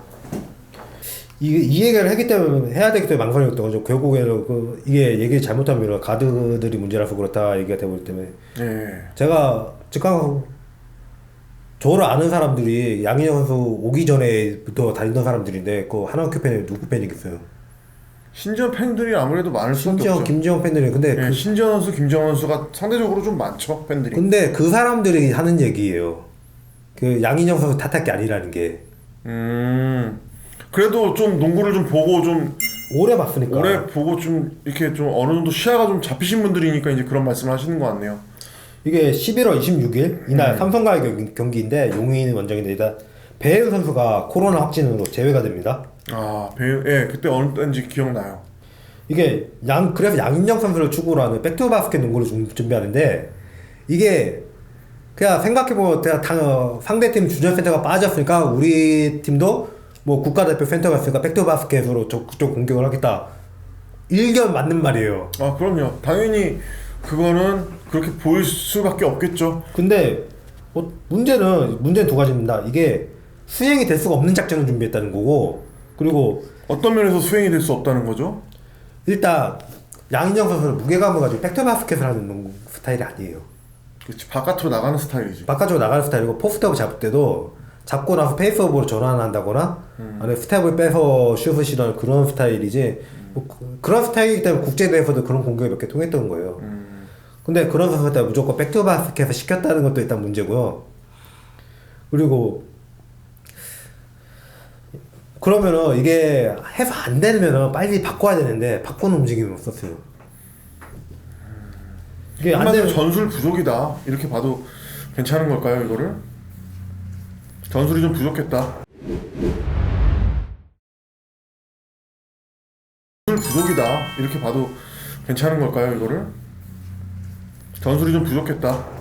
예, 해설에서도 대놓고 하나원큐 가드들이 엔트리 패스에 어려움을 겪는다고 얘기를 하는데 그런 모습을 보이고요. 제가 옛날부터 기억하시지만 옛날부터 신한 했을 때부터 제가 양인영 선수를 좀 주목을 했잖아요. 그때는 뭐 지금처럼 뭐 수비에서 돋보이거나 뭐 이런 선수는 아니었어요 사실은. 왜냐면 그때는 그냥 저도 솔직히 그때 양인영 선수를 저렇게 그냥 후보로 몇 년 뛰다가 말겠지 그냥 이 생각을 했습니다. 예, 지금 와서 참 미안한 말이지만 그때는 그랬었어요. 예. 그때는 뭐 신한의 퓨처스나 뭐 박진작급 이종노나 주도적으로 나서는 그런 선수였지 뭐 1군에서는 별거 아니었고요. 예. 활약이 없었죠 사실. 별거 아니라기보다는 그냥 좀 1군에 거의 뛰지도 못하고 그냥 뛰어도 별다른 그렇게 존재감이 그때 없었던. 김태현 선수도 있었는데 김태현 선수도 그 팀에서 주목을 못 받아서 제가 이런 선수 됐다고 그랬을 정도였는데 김태현 선수. 아니 양인영 선수에 뭐를 주목했냐? 일단 포스트에서 공을 받는 자세가 좋습니다. 자세가 좋다. 뭐냐면 어떤 걸 그걸 주목하셨던 건가요? 예 자세가 좋다. 포스트에서 공을 잡으려면 예. 공이 들었으니 면적을 높여줘야 돼요. 팔을 저한테 한번 걸쳐보시겠어요? 이렇게? 수비가 당연히 이런 거 걸쳐가지고 여기에 못 들어오게 하거든요. 이렇게? 그렇기 때문에 여기에 이만큼 넓혀줘야 돼요. 팔이 길잖아요 또 양인영 선수가. 이게 공을 받는 면적을 넓혀주고 수비한테서는 팔이 멀게 그리고 패스한테서는 가깝게 손을 이렇게 붙여줘야 되는데 이걸 양인영 선수가 그때 20대 포스트 자원 중에는 제일 잘했고요. 지금 누가 뭐 얘한테 공도 못 준다 어쩐다 까이는 파스터너 가드를 둔 사람이 박지수 선수? 이거 심성경 선수가 옛날에 많이 까였었죠 이것 때문에. 그 공을 잘 못 준다 그래서. 그리고 김태현 선수한테도 공이 안 들어간다고 뭐 김태현 선수가 뭐 왕따니 뭐 이런 얘기 일단 말도 안 되는 소리 하는 사람도 있는데 예. 그 엔트리 패스가 어려운 거고요. 그리고 또 한 명이 이하은 선수가 그렇거든요. 뭐냐면 박지수 선수한테 공을 못 주는 이유는 뭐냐면 그냥 이러고 있으면 되게 쉽다고 생각하잖아요. 제일 어려워요. 어떤 게? 물론 그 박지성 선수가 190 넘는 장신이지만 180 넘는 그 상대 센터가 앞에서 디나이를 서면요, 이게 들어봐야 여기 공 하나 들어올 공간밖에 안 빕니다. 그렇죠. 근데 그걸 정확하게 여기에 돼요. 더 위로도 안 돼요. 더 옆으로 안 돼요. 팔을 이렇게 내리면은 손이 밑으로 떨어지잖아요. 정확하게 여기 안에 못 들어가는 거. 근데 이 정도면 앞에 180 몇 정도 되는 상대 수비가 있다면 충분히 점프 커트가 가능해요. 이렇게 잡아주면 안 되고, 이렇게 주면은 줄 수 있어도 웬만하면 주면 안 되는 거. 바로 골밑 5호가 아니면.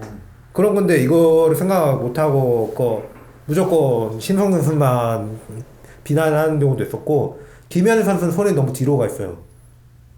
누구 어떤 김하나 선수? 아, 김태현 선수죠. 아 김태현 선수. 손이 너무 뒤로 가 있어요. 그러다 보니까 패스한테서 멀어가지고 각이 잘 안 나와요. 그리고 이하는 선수는 어떠냐? 좁아요. 그렇지. 이게 하나원 큐의 그 전문가답게 저는 그 하나원 큐 말고 그 다른 팀한테 이제 좀 관심이 있어서 이제 확실히 이게 하나원 큐를 또 오래 연구한 이런 그 통찰력 같은 게 다 나오는구나 이렇게. 이게 좁은데 그 이하는 선수 데리고 2대1을 하던가 지금은 없습니다. 그런 가드가 옛날에 패스를 어떻게 했냐면은 그 바운드 패스를 하는데 거의 허리를 확 숙여가지고 이렇게 하는 거예요. 그리고 이하는 선수가 아예 로우에 안 하는데 뒤로 뺑 던지는 거예요. 그래서 나 쟤 왜 저렇게 하나 이 생각을 했죠? 근데 보니까 그렇게 해야 되는 거더만. 이게 좁아서 이게 각이 안 나오니까. 근데 다른 가드는 어떻게 했냐면은 이 좁은데 어떻게 주려고 하다 보니까 턴오버를 하는 거예요. 좁은데 주려고. 그러니까 지금 그 가드들이 조금 그 우를 범하고 있는 것들이 그 좁은 공간에다가 공을 주려다가 특히나 이게 수비수들이 좀 더 똑똑하고 영리할수록 이런 패스들이 좀 먹히기가 어렵잖아요, 사실. 이게 그러고 있으면 차라리 나오라 그러든가 해야 돼요. 거기 있으라고 할 게 아니라. 그리고 양인영 선수가 자수레즈 잡을 때 아예 몸 옆면을 붙이고 왜 자기 왼쪽 한쪽 사이드가 완전히 비도로 베이스라인을 완전히 비도로 자수레즈 잡아줬어. 이렇게. 그럼 여기에 줘야 돼요. 여기에 주든지 아니면은 여기서 한 발 축으로 돌면은 돌 수 있는 회전방향 공간에 줘야 돼요. 근데 이 상황에서도 그 양현 선수 몸 중심에 주다 다 걸린 거예요. 팔만 고치면 다 걸리거든요. 그렇군요. 그러니까 포지션 분담이나 전술 이런 게 서로의 약점을 보완해서 가려주고 장점은 더욱 살려주기 위한 건데 그런 게 이제 나오고 있지들 않는 거잖아요. 예, 약점은 부각시켜주고 장점은 죽여주고 있죠. 그러니까 김도환 감독님이 이게 양인영 선수를 기용하는 게 좀 문제가 있다고 생각하는 게 어떤 그 양인영 선수가 지금 제가 봤을 때는 국가대표 경기를 많이 뛰고 와서 굉장히 몸 상태가 안 좋고 그 피로골절로 인해서 지금 많이 망가진 상태잖아요, 사실. 피로골절이 갑자기 생기는 게 아니죠. 그렇죠. 근데 이게 갑자기 생기는 것도 아니고 작전 타임을 내용을 이게 들어보면은 김도환 감독님도 양인영 선수가 몸 상태가 안 좋다는 거를 알고 있어요. 근데 이게 대놓고 힘들면 쉬어도 된다고 했다는 거는 이미 안 좋은 상태로 돌아왔다는 걸 아는데 센터 자원도 제일 많은 팀이 그렇게 무리를 시키다가 이게 결국 또 사단이 난 거거든요. 이런 경우는 이걸 어떻게 해야 됩니까? 감독님을 이게 디스하고 싶지만 이게 디스할 시간도 많지가 않네요, 사실 또.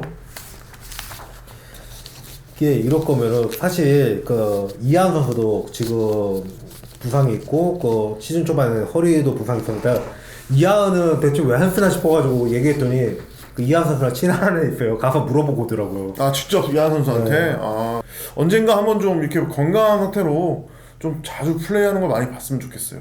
그리고 양인영 이하은 선수 막 이정현 선수도 있는데 거의 안 썼었죠. 김하나 선수, 양인영 선수, 이하은 선수 이 세 명만 돌려 쓰고 있었고. 네. 이건 확실히 좀 문제가 있다. 이렇게 차라리 양인영 선수한테 이 팀이 옛날에 외국인 선수한테 막힘을 해주던 거였어요. 막히면은 외국인 선수한테 해주던 거. 예, 그 전술이 있는데 차라리 그걸 다시 꺼내보면 양인영 선수한테 맞을 것 같거든요.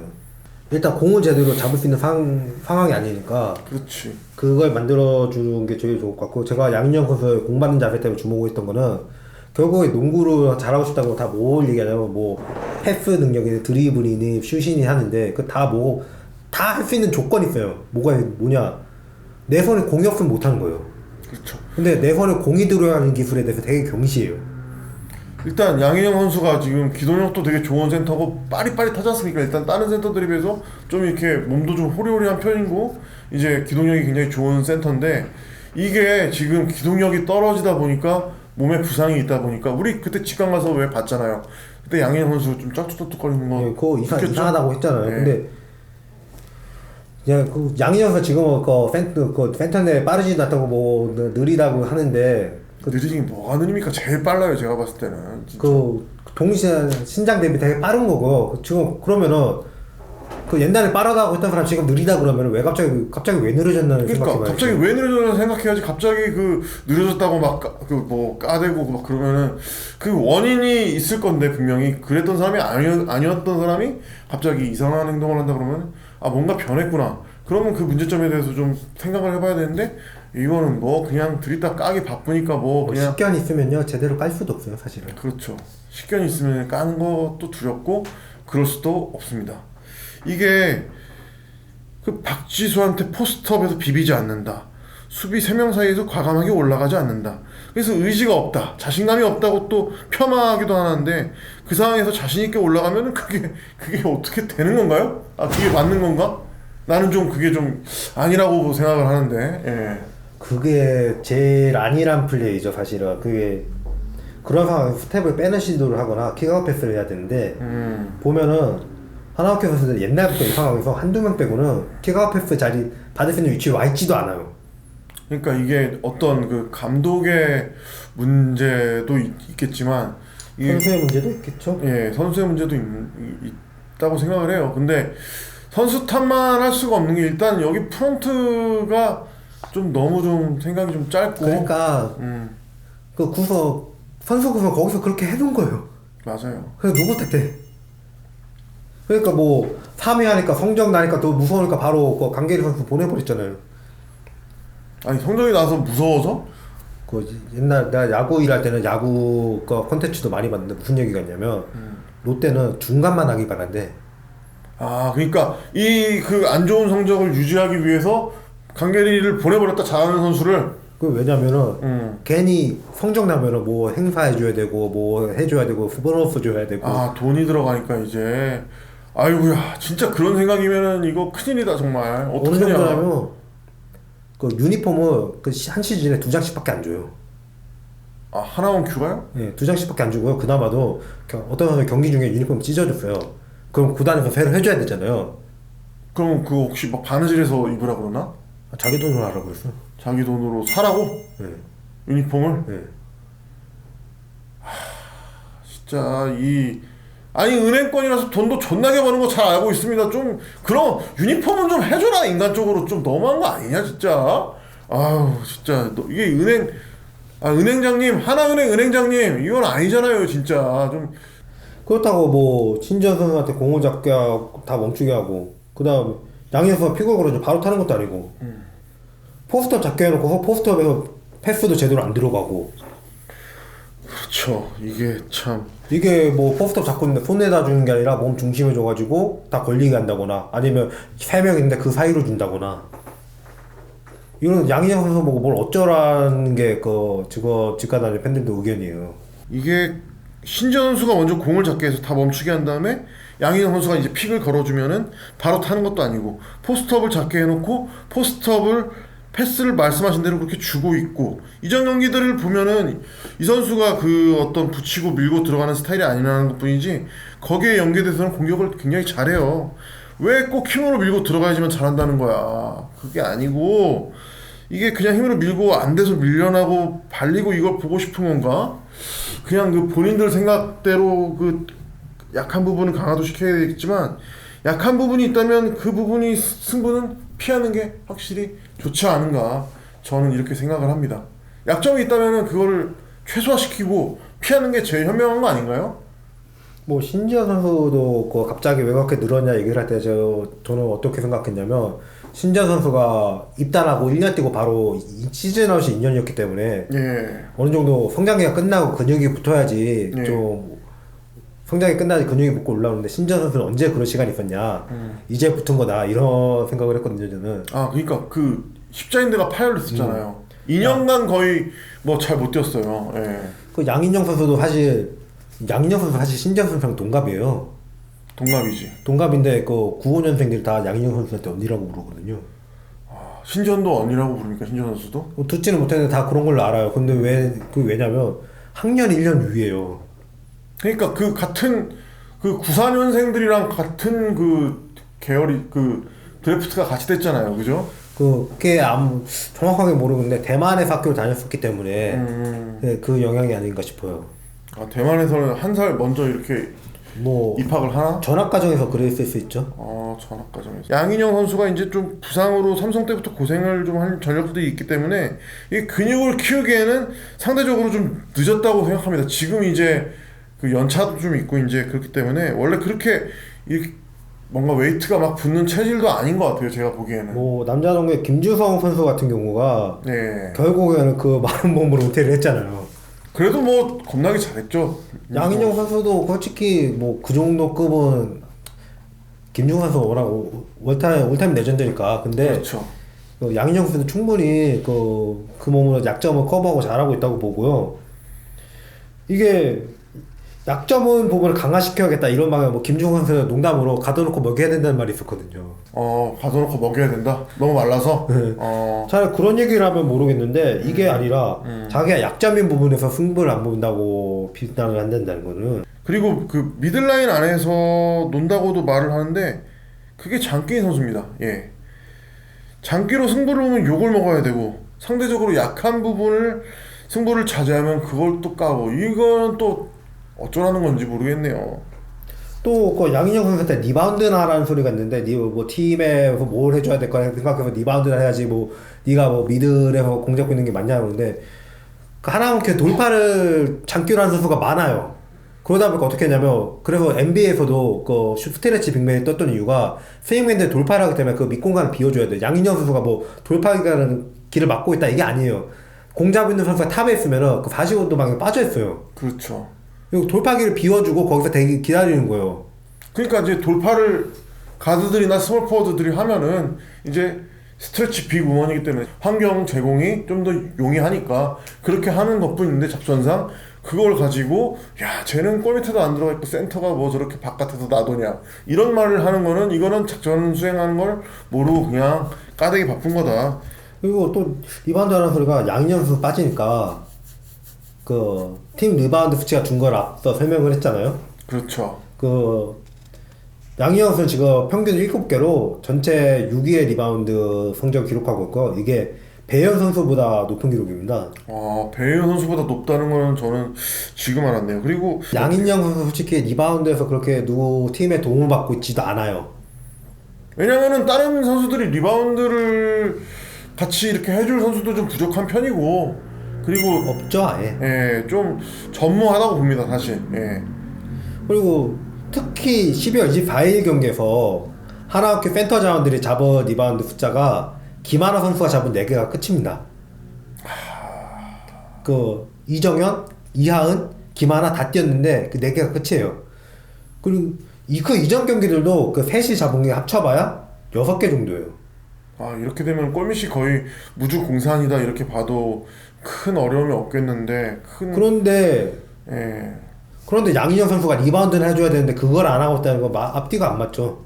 뭐 그리고 양인영을 빼고 이하은을 키우는 게 맞겠다는데 그 이하은 선수가 지금 부상 때문에 고생하고 있잖아 지금. 그렇죠. 아까 그 무릎 쪽에 수레근이 안 좋아서 지금 고생 중이고 양인영 선수도 일단 몸이 안 좋으니까 제대로 좀 이렇게 컨디션을 끌어올려가지고 좀 건강한 몸 상태로 돌아오는 게 제일 중요할 것 같고요. 저번에 그 안혜지 선수 편에서도 아직 전성기가 안 온 나이라고 말씀을 드렸었는데 지금 양인영 선수도 끽해봤자 안혜지 선수랑 차이가 나이가 2살밖에 안 나거든요.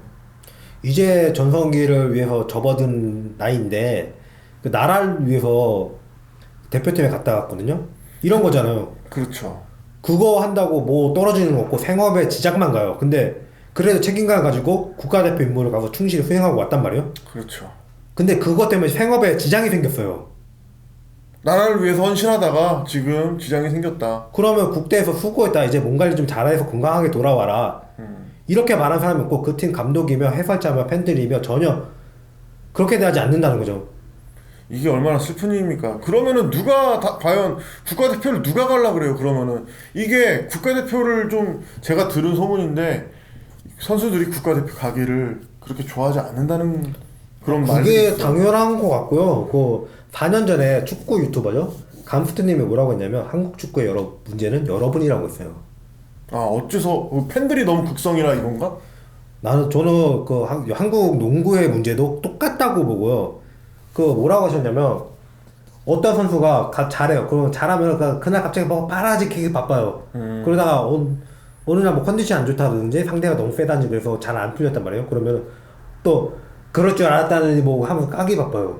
아 지금 양희영 선수 그러잖아요. 지금 국가대표 승선하고 처음 경기 상대가 너무 세가지고 잘 안 풀리니까 준비도 안 됐던 선수니까 안 풀리니까 까기 바쁘다가 보스니아 한 경기에서 그 대단하려고 보여주니까 그러니까 양희영 선수 있으니까 다른 선수 다 필요 없다는 식으로 얘기하다가 그때 부상 안고 돌아가지고 이제 좀 어렵단 말이에요. 그러니까 또 이제 또 까기 바빠요. 아, 이게 줏대가 없어. 참 이게 나라를 위해서 국대 가봐야 뭐 그렇게 받는 것도 없는 걸로 아는데 헌신하고 그 12년 만에 그 첫 승이라는 그 결과를 가지고 온 이 선수들한테 너무 이게 좀 냉대하고 막 1승밖에 못했냐 이런 식으로 그 비꼬는 사람들은 좀 생각을 좀 달리 해봐야 됩니다. 그리고 다 이탈했는데 이렇게 결과가 된 건데 이렇게 될 수밖에 없었고 저는 솔직히 잘한 거예요. 1승이라도 한 게 대단한 거라고 생각을 하거든요. 그 농구 월드컵에 나오는 거는 이거 아시아권 대회도 아니고 전 세계에서 제일 잘하는 나라들이 나온 거잖아요. 거기서 1승이라도 했다는 건 굉장한 의미가 있다고 봅니다. 근데 이거 가지고 뒤쓰려고 막 그 어떤 한국 여자농구 이제 망했네. 아 물론 저희가 다음 화에 다룰 거지만 이거에 대해서 좀 심도 있게 파헤쳐 볼 건데요. 예, 이거는 선수들만의 잘못으로 돌리기에는 너무 가혹한 처사가 아닌가 그렇게 생각을 합니다. 그리고 진짜 우리는 봤잖아요. 양희영 선수가 그 뛰다가 져는 거를. 그렇죠. 그 우리가 지금 양희영 선수 준비하면서 양희영 선수 지난 시즌 경기들도 봤단 말이에요. 아, 지난 시즌에 너무 잘했어요. 사실. 움직임 차이가 상당해요. 이게 그 어떤 생각이 드냐면은 그 모래주머니 한 10kg짜리를 양 다리에 차고 뛰는 것 같은 그 정도 차이가 나요 그 지금. 정도 차이가 납니다. 진짜 기동력에서 있어서 눈에 띄게 확 기동력이 떨어진 게 보여요. 이게 정말. 한쪽 다리를 저는 게 저는 신화 동원체육관 직관 갔을 때도 봤어요. 근데 이거를 해설자들이 못 봤을까요? 내 눈에 보인 걸? 봤는데 뭐 별로 언급을 안 하고 쉬쉬할 수도 있었겠죠. 예. 근데 해설자나 기자 이런 사람들 당연히 보였을 거란 말이요. 그런 상태인데 그런 상태인데도 책임 회피 안 하고 그 팀에서 놀이 주어지니까 그냥 책임감 가지고 뛴 거예요. 그렇죠. 근데 그거 가지고 그 지금 안 풀려서 팀원들한테 미안해야 한다는 걸 해설자가 이게 중계 중요한 말이에요 이게. 아 그러니까 팀원들한테 미안해야 된다. 양희영 선수 팀원들한테 미안해야 합니다. 아이고 너나 그 양희영 선수한테 미안해 하십시오. 누군지 아니 모르겠지만. 이게 인도거머스가 할 소리야 이게. 뻔히 그 상태 어떤지 알잖아 다. 몰랐나 보다 그렇게 생각하자. 예, 몰랐나 보지. 아니 뭐. 그거를 우리 눈에 보니까 자기 못 봤어. 그것도 그 눈에 문제가 있는 거지. 아, 내가 봤을 때 못 봤나 보다 이렇게 생각을 합시다. 그렇게 생각해야지 속이 좀 편안할 것 같고. 아니 이거 뭐 국대 안 가봐서 모르나? 국대를 안 가봐서 모르나 보지. 그러니까 별로 관심이 없나 보지 뭐. 그 밥벌이니까 해설은 해야겠고 뭐 그런 거지 뭐. 아무 말이나 한 거야. 아무 말이나 한 거야. 그쵸. 이게 참 국가대표가 이게 영예로운 자리가만은 아닌 것 같습니다. 이게 어떻게 보면 좀 독이 든 성배인데 이게 누가 그걸 선뜻 마시려고 하겠습니까? 이제 진짜 국가대표 갔다 온 선수분들한테 이제 경의를 정말 표합니다. 예. 아니 후배 선수가 그런 상태면 같은 농구 선배니까 뭐 어느 정도 용기는 할 수도 있잖아요. 그렇죠. 그런 상태면 방송 중에 그런 얘기를 할 게 아니라 먼저 우리 아내지 편 준비하면서 그런 얘기를 했지만 아니 그 해설자나 기자나 이런 사람들 자꾸 그런 식으로 여론을 몰아가면 팬들은 그걸 보고 그런가 보다 볼 가치가 없나 보다 이렇게 된다니까. 그렇죠. 저희가 이런 방 컨텐츠를 하는 이유는 정보도 당신들보다 없는 다 우리가 나서게 하지 말고 당신들이 좀 해주라는 거예요. 그렇죠. 이게 저희가 하는 것과 이게 솔직히 좀 작은 어떤 그런 유튜버들이고 저희는 뭐 그냥 일반 팬들에 불과하지만 당신들께서는 이제 이런 것들을 훨씬 더 파급력 있고 어떤 영향력이 훨씬 있잖아요, 저희보다. 그러니까 이런 것들을 좀 간과하지 말고 조금 더 신경을 써주셨으면 좋겠다. 무조건적인 비판은 하지 않습니다. 예. 그런 것들을 좀 신경을 좀 써주고 좀 고려를 해주셔서 예, 그것도 이제 좀 해설할 때나 뭐 이제 어떤 경기 품평을 할 때 예, 좀 이제 그런 점을 좀 고려를 해줬으면 좋겠다 하는 점에서 한 거고 좀 아쉬운 면이 아무래도 있다. 예, 그리고 이제 다음 화에는 그 열악한 이렇게 양희영 선수처럼 열악한 이런 환경에서도 의지를 보이고 이제 악정고투를 해야 되는 선수들이 많이 있습니다. 사실 이 팀이야말로 제일 명예롭고 풍족해야 되는 팀이 아닌가 싶은데 참 안타깝습니다. 그게 맞는데 이 팀만큼 제대로 운영이 안 되고 있는 팀이 없어요. 정말 개판인 것 같아요. 너무. 최근 성과에 따라 비판도 따르는데 이번에 충분히 좋은 성과를 거뒀다고 생각하거든요.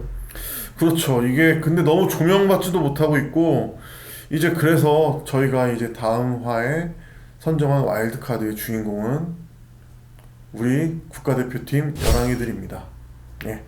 이제 저희 그럼 와일드카드 2화 여기서 마치겠습니다. 예, 감사합니다. 예, 다음에 뵙겠습니다.